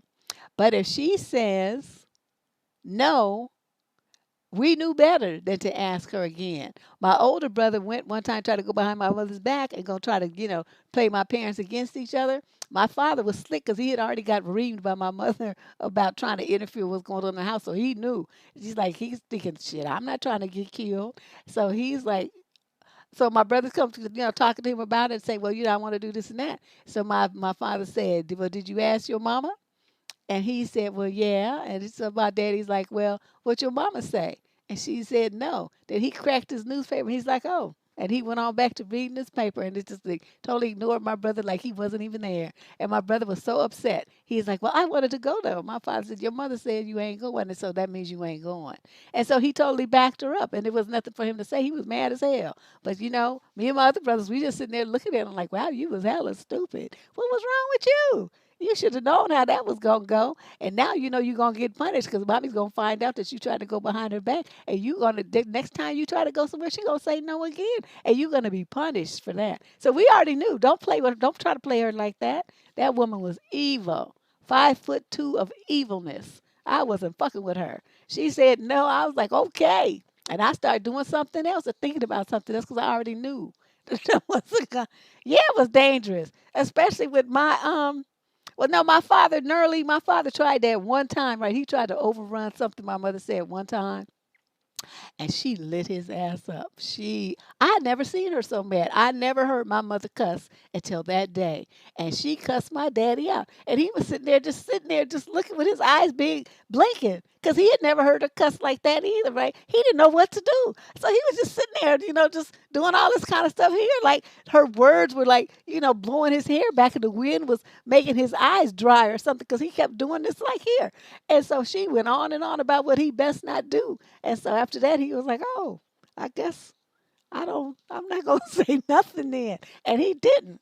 I say that man wasn't crazy. He knows she liked that child. It was some unbelievable shit. I didn't know she had that much strength in her.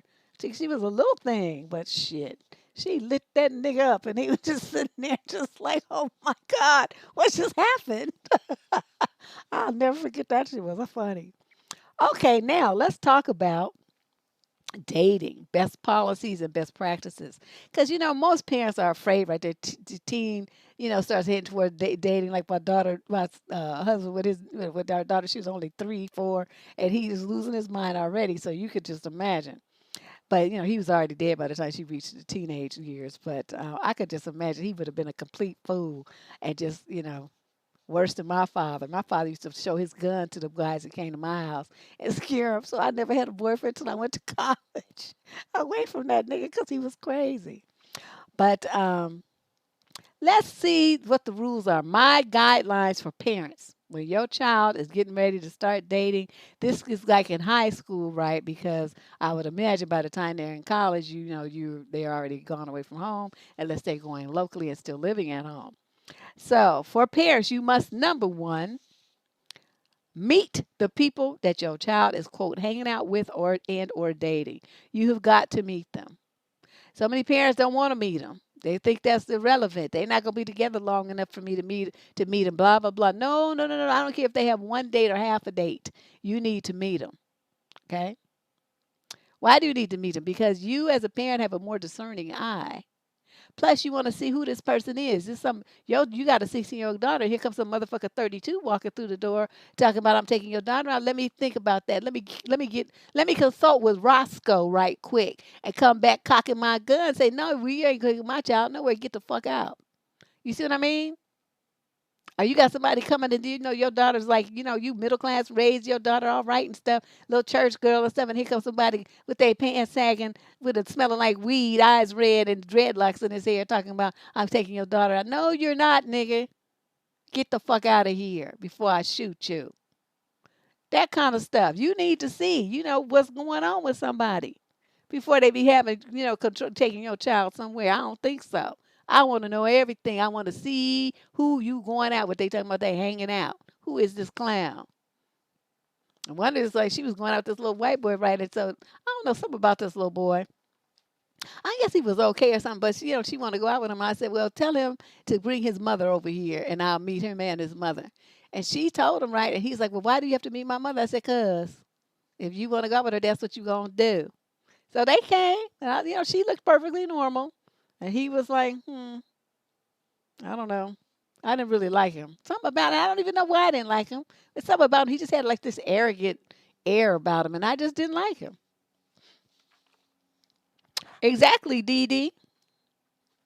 I just I just didn't like him. So they went out that one time, and then after that, she said, "Well, he was so nice. I said, I don't care. I didn't like him. Don't bring him back here."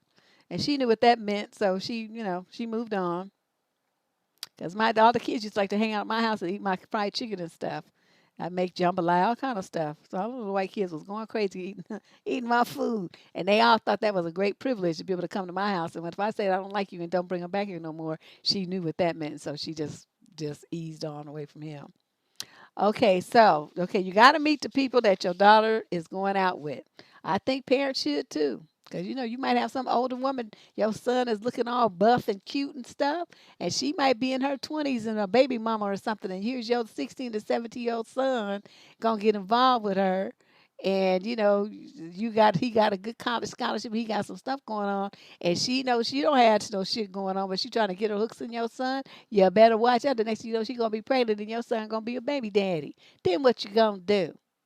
You gonna be related to a fool and stuff like that. So don't think just because it's just your son that you don't have to run interference. I want to see everybody. I want to see everything, and I want to see your same sex friends too. Who are you hanging out with? And if I don't like them, then they you not gonna hang out with them, and that's just the way that is. And that's. But if you have that kind of relationship with your kid, then that they'll go with that, and they know that you're making a decision in their best interest. They'll trust you to say, I don't think that's that person, something about that person. You rattle off what it is about that person, and then most likely they'll listen to you. So number two, parents, you got to set and enforce a curfew with your kid. You cannot have a minor child out on the street at 1 or 2 o'clock in the morning. Okay, whatever the rule is for minors in your municipality, because it varies from country to country, state, city to city, state to state, even here in the U.S., it varies. So what's the age of consent varies. So this is the kind of thing I cannot say what a particular time makes sense. You as a parent are going to have to research what the rules are in your area, and if your child is under that age, then your child needs to be aware this is the law. If something happens to you and you're caught out in the street, especially if you're doing anything wrong and your friends are doing anything wrong at this time, it's going to be a problem for you. If you are stuck somewhere and you cannot make it home at this time, call me or let me know. I will send an Uber for you, or I will come and get you myself. But one thing we are not going to do is have you getting picked up and arrested and thrown into juvenile because you want to be out having some friends. These are the rules. So you can go date, but you better be home by this time right here. And you tell the friends the same thing. If some little boy coming to pick her up or something, it's like, she has to be home by this time here and not a minute later. And so, you get to see what kind of responsible kid he is as well. All right. Oh, wait. Okay, part of that curfew thing is boundaries, right? Teaching your child to stand up for themselves. And you gotta let your kid know that a lot of times people don't, especially, some of these little boys are very controlling, and they think it's their right to tell a woman what to do, how to dress, who she can talk to, where she can go, and all this kind of stuff. And you start seeing, like, if you start seeing your daughter with bruises, like right here, where he's dragging her, right? Or marks on her neck where he's choking her. She's trying to wear turtlenecks and stuff and like buttoned up shirts like this in this hot in the summertime where she would normally wear a tank top and be showing all kind of skin, but suddenly she's dressed like it's, the middle of winter, trying to hide the bruises that he done put on her. That's something that you need to investigate. Anything that seems out of the ordinary or that's not, realistic, you need to investigate what's going on with your child. Don't just be brushing stuff or taking their little weak excuses as, as the truth. So, my daughter, you coming in and you got all the stuff on, pull that shirt up. Let me see what's going on. Well, no, you don't need to see it. Yes, I do. You're a minor child. You still under my control and protection. And if somebody's hurting you, I need to know what's going on so I can protect you. This is not to make you feel bad. This is not to be mean to you. This is to protect you because I love you. You're my baby. Okay, so you figure out how you got to word it to make your kid understand that you're not trying to do this to hurt them. But a lot of these little girls, but I love him though. But I love him. I'm like, yeah, okay. And that's when I would pick up that phone and be calling my friends in the hood and be like, go find this little motherfucker and beat his ass. Since he like to be putting his hands on people so much, make him see what that feels like. Get back to me when you're done. So she would never know. But I would have his little ass stomped and he'd end with a couple of broken ribs and stuff. Don't fuck with my daughter. That would be a gross error in judgment and a big mistake for you to do that. And I think if more parents had that attitude, their daughters wouldn't be in these situations, right? Because these little boys would be getting to stomp the lights out of them. And they wouldn't know who did it, right? Because it'd be some niggas roll up on them, beat the shit out of them, and then, just walk away. They never knew what happened. They don't know why it happened. But suddenly they in the hospital. It's like, oh, look at that. I guess it's not so much fun. Ended up with bruises and shit, huh? It's like they always want to do that to a girl, but as soon as it's some dude, then they punk out. Yeah, let's do this.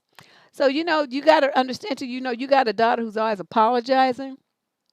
She's making excuses. She's changing her style. She's doing all this stuff, right? You got somebody who might be, she's constantly on her phone and constantly texting. He constantly checking in. Where is she? Where is she? And she constantly worrying about responding to his calls and texts and stuff like that. Your daughter's in an abusive relationship and you need to intervene because that's not normal. That's not normal for somebody to be like that. And she all on edge and stuff. He always calling her, always texting her, always, up in her face. He's showing up at places where she is. All kind of stuff be going on with these girls. And if you're not paying attention, you won't notice. You want to teach your kid to have some barricades, like because they need to know, be able to identify if they got some fake friends and friendly type people, or if there's some adult that's trying to be friendly, befriend them, and who's really, grooming them. So you have to teach your child some phrases to use to back people off of them until you can get involved. These are some I came up with. Number one, well, let me think about it and get back to you in a day or two, right? It buys them time enough to get out of that situation and get home to you and tell you what's happening. Number two, this is a good one. This one I used to use all the time. Let me run it by my parents and let you know in a day or two. Now, my friends or people who knew my parents rather, or heard about my parents, as soon as I would say that, they would back the fuck off because they didn't want my daddy coming at them with his gun. That man was crazy, like I said. Or number three, this one I would use when they were really persistent. This is the one I would pull out. Man, you trying to get me killed. I thought you were my friend. You know my father gonna lose his mind. And they would be like, yeah, yeah, I heard about your daddy, this and that, blah, blah. You don't know how many times my parents, knowing their rigid boundaries and what they would and would not allow me to do, because they never varied. They were not flexible. There was, if they, like I said, if they said no, that's what you could go to your grave. No, it's gonna still be no. And that gave me I was able to use that, especially in high school, as a shield because you want to be seen as cool and you all that stuff. But if you have parents, everybody already knows your parents are just crazy, and then you say you pull out the parent card, they be like, oh no. And so you as a parent, you have to be firm and rigid and no bullshit so your kids have something to hide behind. If you that weak ass kind of parent where everything goes and you let anything happen to your kid go anywhere and be around anybody, your kid doesn't have any protection. That's weak parenting. That's really bad parenting. I can tell you, my parents saved me from so much shit. Even to the point where this one boy, he's like, "Well, I'm gonna ask your mother myself," and so he came, he followed me home. Right, I already knew. I didn't even have to call in advance or nothing because I already knew. As soon as I walk in the door, and he's trying to be all polite and everything, but that must have been something about the way I looked. And so my mother looks at him and then she looks at me and he's talking all this stuff about what he want to do and he want to take. My mother said, she's not going anywhere with you. Get out. And I said, see, I told you. And then he left and he told everybody at school that my mother threw him out. But that's the kind of thing. If you had that kind of rapport with your teens, you're a shield for them against bullshit people, against predators, against, people trying to take advantage of them financially, all kind of stuff. You have to be strong. You have to be their rock. And that is what's going to save your kids from these bullshit people. And like I said, in my age group, it was mainly other kids, trying to exert peer pressure. I didn't have the problems that these kids have now with these old people trying to get with them online and pretending to be teenagers and catfishing them and all this kind of stuff that's happening these days. We didn't have any of those problems. So the key teens today have a whole new bag of tricks to be bothered with. So let's see what kind of things might happen. I made a list here. What kind of things might happen? What kind of things might your teen come into contact with where they need to set boundaries? And you can use this list to talk to your teen. Cutting class. B, insisting that other people, even you, knock on their door before barging into their room when they need undressing or something. Remember the story about the girl who was in the closet and her friend, the daddy, still to this day is talking about her 14-year-old friend who was changing in her room. The father just barged in the room. And the little girls were changing clothes, so he got to see her tatas. Inappropriate. He should have been knocking and waiting for someone to say, it's okay, we're decent, come in. So your daughter has to understand that she has the right to have, to put that boundary in place. You knock before coming into my room. C, copying their homework or test. They can say no. D, someone saying rude or vulgar things to them online and they don't respond. They don't know really what to do. You have to teach them how to handle that. E, smoking anything. F, internet-based etiquette. You got to teach them how to handle themselves online as well as how other people should be respecting them. Doing any type of illegal even or legal drugs. Underage drinking. Shoplifting. Stealing from family, friends, classmates, or neighbors. Some kids get in this bad habit where they steal money out of their mother's purse, out their father's wallet. See, in our family, that will get your hand chopped off. You better ask. Don't you be going to nobody's nothing. You're going to die. And that just be the way it is. That's considered theft. If you didn't ask and you take something, that you're stealing. Okay? I know parents will be like, oh, they just needed it, this and that, this and that. You're allowing your child to be a thief. Your child is suffering no repercussions. Whatever you took out of my purse, you get ready to get a job and give it back. And with interest. Because that was a loan. And I'm going to be serious and I'm going to charge you a 50% interest rate. Okay? Participating in harmful pranks. Stuff that hurts people while other people sit around and laugh. Participating in group bullying. Because kids will go along, right? They might not be the active bully, but they're not stopping it. And they're, like on the sidelines laughing and kind of, encouraging it. You teach your child not to do bullshit like that. Or engaging in sexual activity that they don't really want to engage in. Criminal behaviors like vandalism, auto theft, burglary, purse snatching, groping women, hate crimes, etc. Loaning someone money, even once. If they don't want to, they shouldn't feel like they have to. Letting themselves be bossed around by some boyfriend, some control freak boyfriend is a perfect example of that. Insist they should have the right to insist that others respect their time by not calling or texting them repeatedly, especially when they're with family or other friends. Right? They do that. I'm just calling to see how to check up on you to make sure you're safe. No, you're not. You trying to monitor my activity. Get off my phone. And the last one I came up with, and I'm sure you could think of many, many more, is that they had the right to insist that somebody stop teasing or taunting or ridiculing them, and they have the right to eliminate that friendship, that association. They have the right to do that. A lot of them feel like they don't, and that they have to, quote, be nice. Let your child know that when people disrespect them, they don't have to tolerate that, and they can get rid of that person, and you have their back in making that decision. Okay, so these are, like I said, these are just some things that that came to mind some areas where by our advice letters where a lot of young ladies have problems with boundaries, and so these are some of the things that came to mind. You can, like I said, probably come up with some more in your own experience. You as a parent before your child heads off to high school or college should communicate your expectations. What do you expect your child to do? How do you expect them to conduct themselves? One of the expectations I had is that I need to know where you are.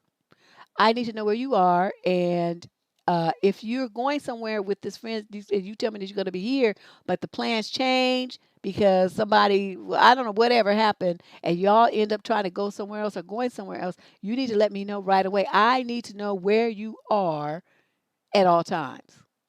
Okay. One time, and I'll tell you, this was really scary. I dropped her off at this to go to this party, right? Their little classmates. And I made it back home, and I think she was there maybe 30 minutes. And she called me. She had left the party and ran down the street and was hiding in these people's yard. And she never did. My daughter, I don't know what kind of stuff them white folks was doing to my baby. She never would tell me because you probably knew I would go to them people's house and throw a Molotov cocktail and blow that whole house up. But she never told me what happened. All I know is my daughter called me, and I still get upset thinking about it to this day. My daughter called me in a panic, and she was crying, and she was hiding in some people's yard that she did not know in Livermore, California. I got in my car. I must have flew over there. Seconds. It probably took me. I would know I was breaking every speed limit in the world to get to my child. I get to the block where she is, and I could pull my car over. And I called her name, and she came running out, and she jumped in the car, and she was shivering, and she would not tell me what these people did that put her in that position. But I tell you, I was ready to go to that house and act a complete fool, the original fool in the dictionary. That's what I was ready to do, and she begged me not to. But the house was like around the corner and up the block that I had dropped her off at. Now this is a true story. So what I wanted you to do using that, oh yeah, I always made sure she had a phone. What using that story, this is what I want you guys to do. She was in a place where she could call me freely, but what if your child is in a place where, she wasn't that brave to run? Maybe it's a bad neighborhood. She don't want to be running around by herself. Or maybe they took her someplace where she is afraid she can't get away or what I want you to do is work out with your teen a a code phrase. A code phrase. So if your teen texts you that phrase or says that phrase to you, that means it's an emergency. Come, mama, help me. Help me. I need help right now. Y'all figure that out. Whatever's going to be meaning to you, the meaning that's going to be, you figure that out. And your child needs to know that that's their safety net, whether they use their phone or anybody else's phone. If you hear that word, that phrase, or you see that come across your screen, you know that your child is in a dire situation and you get your ass up. I don't give a fuck what you doing, and you go and handle your business to take care of your kid. Something is wrong. Okay, and your job as their parent is to intervene. But I tell you, we had that, and I'm not going to tell you what you don't need to feel helpless. See, that's why I'm giving you these tools. I don't want you to feel helpless as a parent. I want you to feel empowered, like you are taking care of business. You give your kids what they need to be able to handle anything outside the house. You give them all the tools. And a lot of parents don't know, right? You don't know. You don't think about stuff like this. I sit around and think about stupid shit all day because I don't know. That's just how my mind works. I think about scenarios, possibilities, what ifs. I think about stuff like that. And then I come up with answers for how I would handle it or what would be the best solution to this possible problem that I created in my mind. So that if it happens, I just roll with what I've already got planned. No stress, no strain. It's already in motion before I even really think about it. That's how I've always operated my life. So I'm always ready for bullshit. Always. Always. Okay. So, think about that. You guys really think about What I'm saying to you, your kid has to understand the risk and why you need to know where they are. And then B, y'all come up with your code phrase. So all your kid has to do is say this, oh, I got to check in with my mama. And then they pick up the phone, they something innocuous. Oh, I just let my mother want me to check in with her every hour. So she going to call the police out or the FBI and shit. So let me just call her. And so your kid calls you with using that, vague little excuse, and they say the code word. Like mama, are you eating chocolate ice cream with marshmallows in it? Something stupid. And you know what that means, right? Because you don't ever eat chocolate ice cream with marshmallows in it, but that's your code phrase. And where you're just where you are you all still at where I dropped you off at? Yes, no. Well, where are you? So and so's house. What's the address? And then they tell you. You already in your car, right? You and Rollo. You and Roscoe. Mine is Roscoe. I'm going to get my baby. Fuck all the dumb shit. All right, now and the other point, address the topic of coercion and enthusiastic consent. This is for teens that, start thinking about they're going to be, doing some stuff. You know what I'm talking about. Well, the boys need to understand what enthusiastic consent is, because you need to explain to your sons. A lot of these girls, these women that want to put their sons out, the fathers put their sons out in the streets, and they don't tell them that what coercion is or explain consent. Okay, now if this is what you give your son this example, okay, you say little girl to little girl, well, I want to do this and that. She says no. Okay, anything that comes out of your mouth after she says no, son, you have crossed the line into dangerous territory, headed towards sexual assault and prison sentence, because now you trying to talk her into it. Well, come on, come on, come on, putting pressure on her, but she already said no. That is against the law. That is called coercion.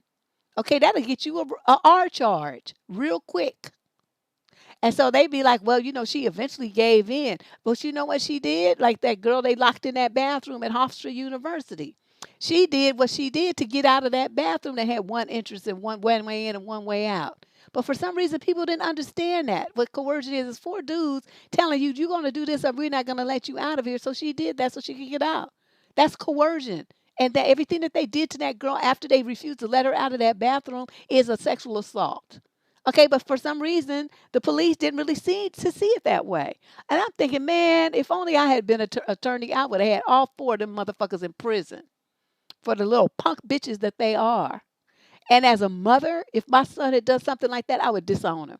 I don't want you around my house. You can't be around no female relatives. Get out. Go away. You take your sorry ass on somewhere. I didn't really raise you like that. And this is why it's so important, though, for parents to teach their sons that. What is enthusiastic consent? Not just consent.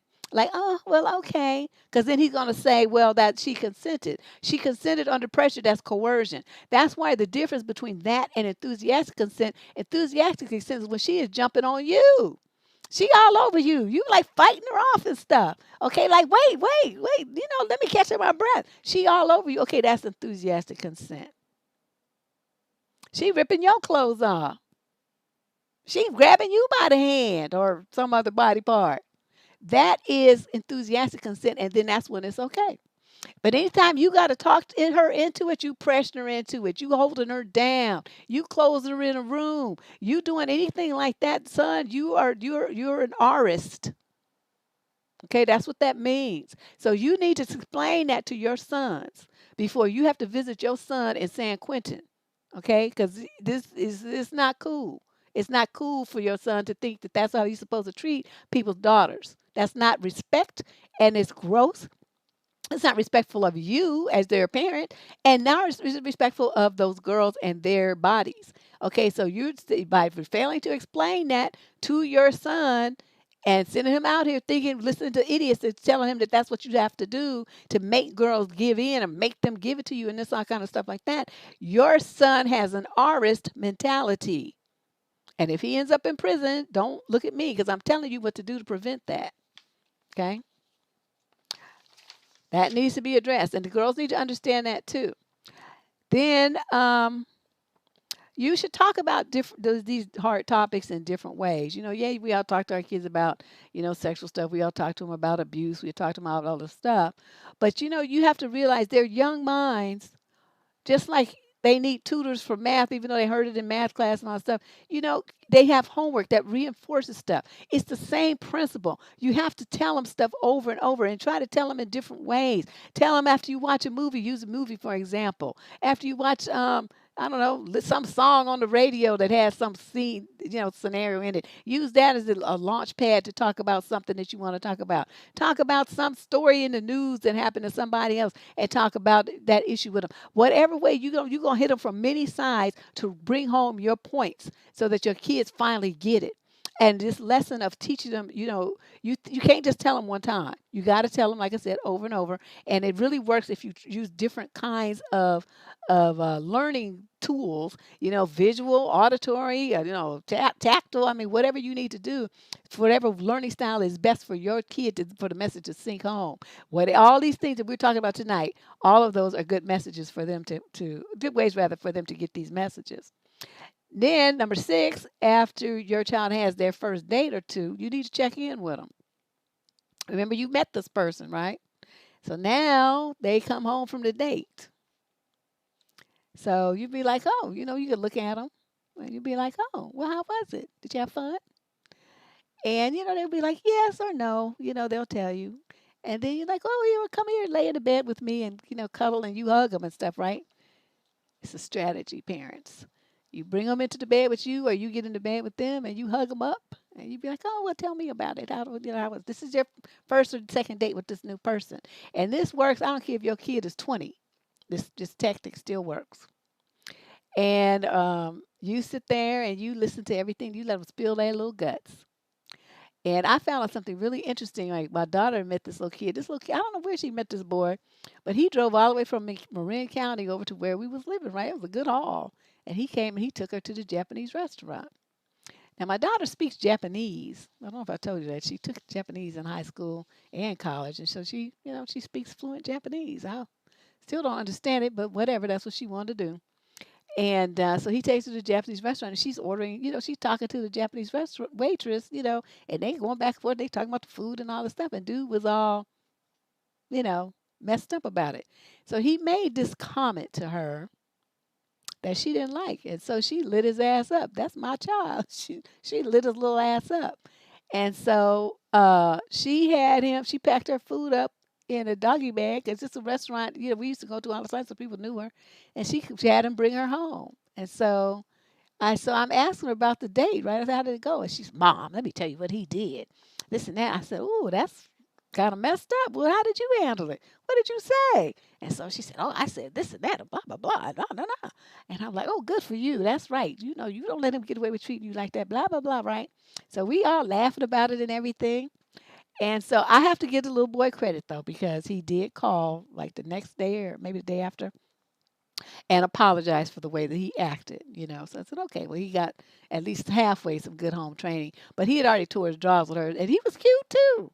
And I was like, oh yeah, but he's stupid. You don't say stuff like this. You don't shit on somebody's dream or their talents, abilities, and what they like. You don't say anything. You just if you was gonna say anything, it should have been something positive, or you just don't say anything at all.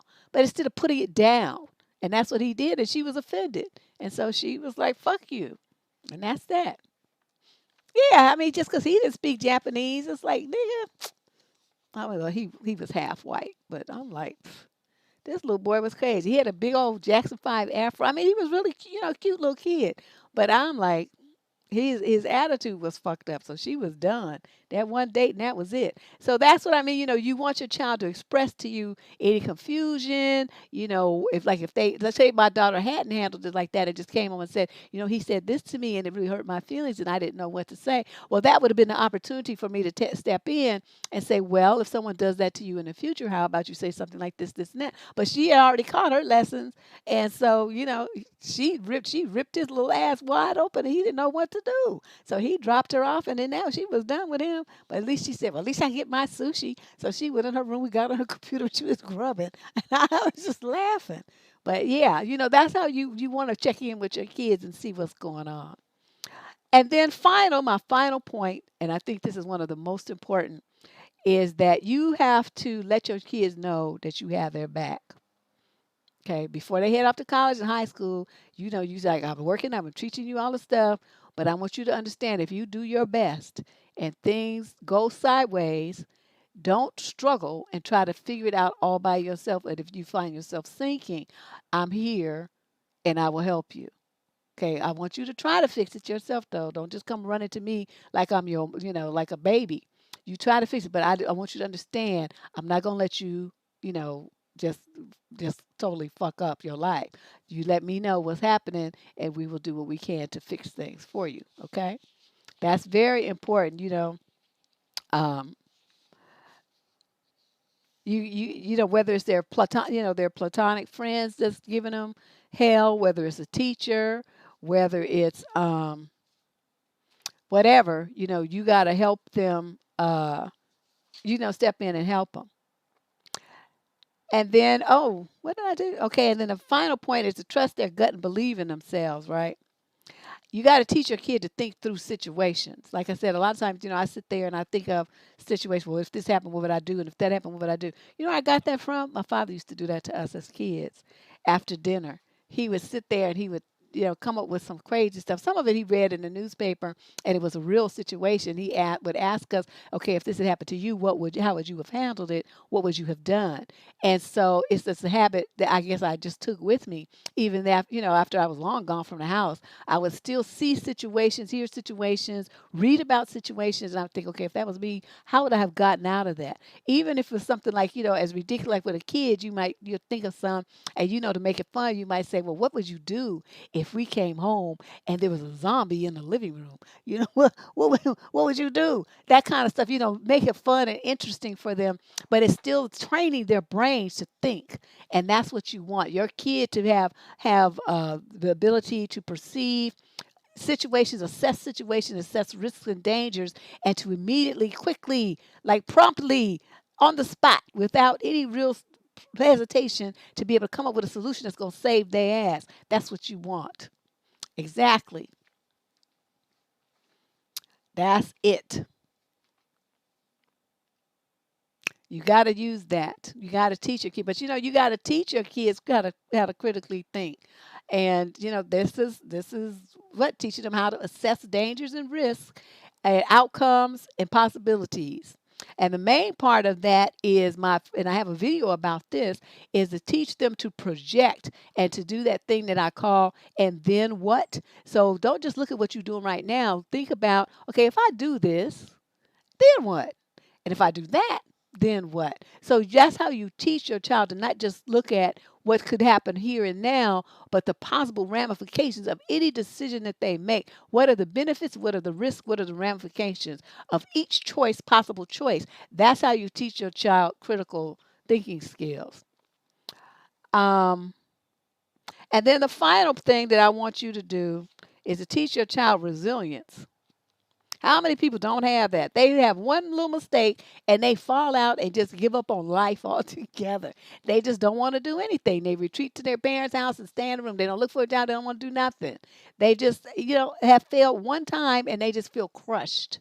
I remember a letter came in. One lady was talking about how her son worked on a video game, and then he presented it to one company, and because that one company said no, he just, trashed the whole thing and was all depressed and just weird for the rest of his life about this because of that one person. Instead of just taking the criticism that they had of his game, working on it some more, and sending it to some other game companies. It wasn't like this is the only one.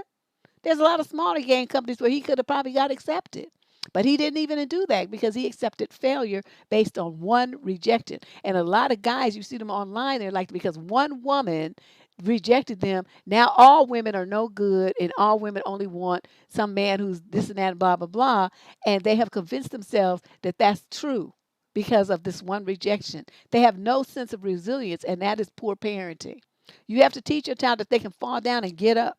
You can teach your child that they're going to fail, but they're going to also doing that is it's like what Thomas Edison said, and I just love his mentality. It's like I didn't fail; I was still a success. I found 900 ways that it won't work. I was very successful at that. So you see, it's all in how you frame it. You can say, well, he failed 900 times, or you can say, well, he succeeded 900 times in finding what doesn't work. So now nobody else in this world has to waste time trying those 900 things because he already did that. And I prefer to think like that, the half full thing. Okay, now I guess it's like, close out. Basically, what you want to have your kid have the admiration for you, that you have always done your best for them, that you taught them everything that you could to help them be a success, that you help them learn how to vet people, males and females, and to make good choices for the people that they allow in their lives, and the behaviors that they tolerate, the attitudes that they tolerate, and the things that they involve themselves in. This is whether it's dating, a job, anything in life. You have to give your kid the tools to be successful at that and make sound decisions. I think one of the things that really helps is if your child really knows that you have your back. Something happens, don't blame your child. Like something happens at school, a lot of parents, I told you this and that, blah, blah, blah, blah. Go and investigate. Find out what's happening. I heard my daughter was about 8 years old. She kept coming home from school hungry, right? Hungry. I'm packing this girl a big ass man's construction worker lunch. And I'm like, why is my child hungry? And so I finally got her to tell me. And she told me that this girl was taking her lunch every day. So I go to the school and I'm like, why? I said, did you tell anybody? She said, yeah, I told my teacher. I said, and what did the teacher do? Well, she didn't do nothing, mommy. She said, she didn't do nothing. So I'm like, okay. So I call the school and I say, this is Deborah Cooper. I want to have a conference with such and such. And when I would call, they would just get so you could hear them catch their voice in there. But see, my daughter knew I had her back. So I go to the school and I say, my daughter tells me that so and so has this little girl has been taking her lunch and that you were aware of it and you didn't do anything. Well, kids, I said, let me tell you something, bitch. This is how this is going to go. What you did was subject my child to, this was child abuse. I'm going to give you this one time because the next time I'm going to call the police. Anytime my daughter comes to school with a lunch and my daughter has to go from breakfast to 3 something when she gets out of school with no food and you bitches don't give her no food, I'm going to sue every one of you and I'm going to file charges on you for child abuse. Do I make myself clear? Well, this and that, we're not responsible. Oh, the fuck you're not. Because you're fully well aware of what's going on and you chose not to act on it. And you chose to not even call me and tell me. You let my daughter starve every day while this girl took her lunch and she told you that the girl took her lunch and this was the best your ass could do. I lit them people up. And that principal was her. She was at her desk with her hands shaking like this because they was every kind of bitch, hoe, and motherfucker I could think of. Because first I was trying to be all professional and stuff. But then she came at me like that, and I just let loose. I said, now you let me have to come up to this fucking school again with that shit. Y'all had the police up here and be getting you arrested for child abuse because you knew and you didn't do anything. You let my baby starve intentionally, you bitch. I guess you know what? After that, we didn't have that problem. But I come to find out that the little girl was in foster care and her foster mother wasn't giving her any food. That's what I found out. So I talked to the little girl myself. I told her this is inappropriate. You're not going to be taking her lunch anymore. Are you really hungry? And the girl was so skinny. She wasn't getting breakfast or lunch. Now, this is when I was working as a trainer. I was making like buku grand theft ridiculous money. So I would go to Costco and stuff. So instead of making one lunch, the rest of that semester I made 2 to make sure that little girl got fed. Now, was that a budget problem with my budget? Not really. I had the money. It was no big deal to feed a kid. I had a sandwich, a box, juice box, and a bag of chips and an apple. That was, so I made 2 lunches. So that little girl ate on me the rest of the time she was at that school that semester. Then they transferred her to Sacramento or something like that. But after that, I mean, she was my best friend. When I would come to school, she would run and hug me and all this kind of stuff. So the child wasn't doing it maliciously. The child was doing it because she was starving. And then I guess because my daughter was like, the one who was the least confrontational, she was taking her food. But so I ran that interference, and I had to run that interference to check y'all bitches at school in check, and then get the little girl in check, and then resolve the problem. So my child didn't have any problem. And then after that, she had a new friend. So, there's like, this is what I'm talking about. Right. It broke my heart too, Kens and me, to hear that. And then, so I reported, like, I had to drop that dime on the foster mother. And so they took her out of that home. And that's when they transferred, they took them a while. They transferred her to another home. And I heard she was doing very well there. Actually, I ran into that little girl at, uh, the store where Bed Bath and Beyond one day, and she still ran up to me and hugged me. This was a couple of years ago. She's a full adult now, but she still remembered that kindness that I showed her. And I'm like, this is what we do as parents. You got to protect your kid, and if it's somebody else's kid that needs protection, you step in there too. That's why I call it Child Protective Services on that bitch ass foster mother. So she lost her foster care license, so whatever money she was making off them foster kids, she didn't get to make it no more, and that's what she deserved. So, in closing, I think my one word of advice to parents about teens dating and dealing with their teens in any way, shape, or form is to make sure that you always communicate to your teenager that you love them and that you got their back. You love them and you got their back. If you can figure a way, I mean, they're gonna drive you crazy. You're gonna lose your mind. You're gonna go off. You talk about, I wish it was a retroactive abortion. Your little ass is driving me crazy. But the bottom line is, if they know that you love them and that what you're doing, the rules you put in place, the boundaries you put in place, this time you spend talking to them and educating them and even yelling at them and punishing them, is all designed to get them to be the best person that they can be in as an adult. When they might not appreciate it while they're a teenager, but when they get older, all the puzzle pieces will slide into place, and they'll get it. And then that's when you'll have the most wonderful relationship with your adult child that you could have. I think that's the best. Give your kids a lot of positive attention. Have mommy and daughter day. That's what we used to do, mommy and daughter day, and we would just do a bunch of stuff that she wanted to do. And I would, cancel all my clients because, the weekends, that's a big training, big money for trainers. But, once a month or so, I would cancel all my clients. And I would just spend all that day with her because I felt like, I can always make that money up again later. But, as she ages, time can never get that time back. And so I, would do that just so I could touch base with her and, spend time with her that I usually didn't get to spend because I was so busy working. But this, I hope, is helpful to you guys. I have two letters that came in um, that I thought I would address too. Actually, I had more, but I don't know where I put them. I print them out, and I don't know where I put them. This letter came in from someone, and she says, thanks for allowing inquiries regarding teen dating. I'm a lineal parent raising a 15-year-old that's headed into the 10th grade. Given the current times, I have an unpopular opinion regarding sexual orientation as a teenager. My daughter, who has always been known to be interested in the opposite gender, told me her first year in high school that she is exploring being bisexual and now being a lesbian. This has come as a shock to me as I don't agree with it, but I have tread lightly because I am at a loss of how to deal with it or approach it. I don't want to come across as some kind of homophobic, but I honestly don't think she should be concerned about sexual orientation at her age and don't even think she's old enough to date a boy, let alone a girl. Deb, what should I do? I'm going to say this. Um,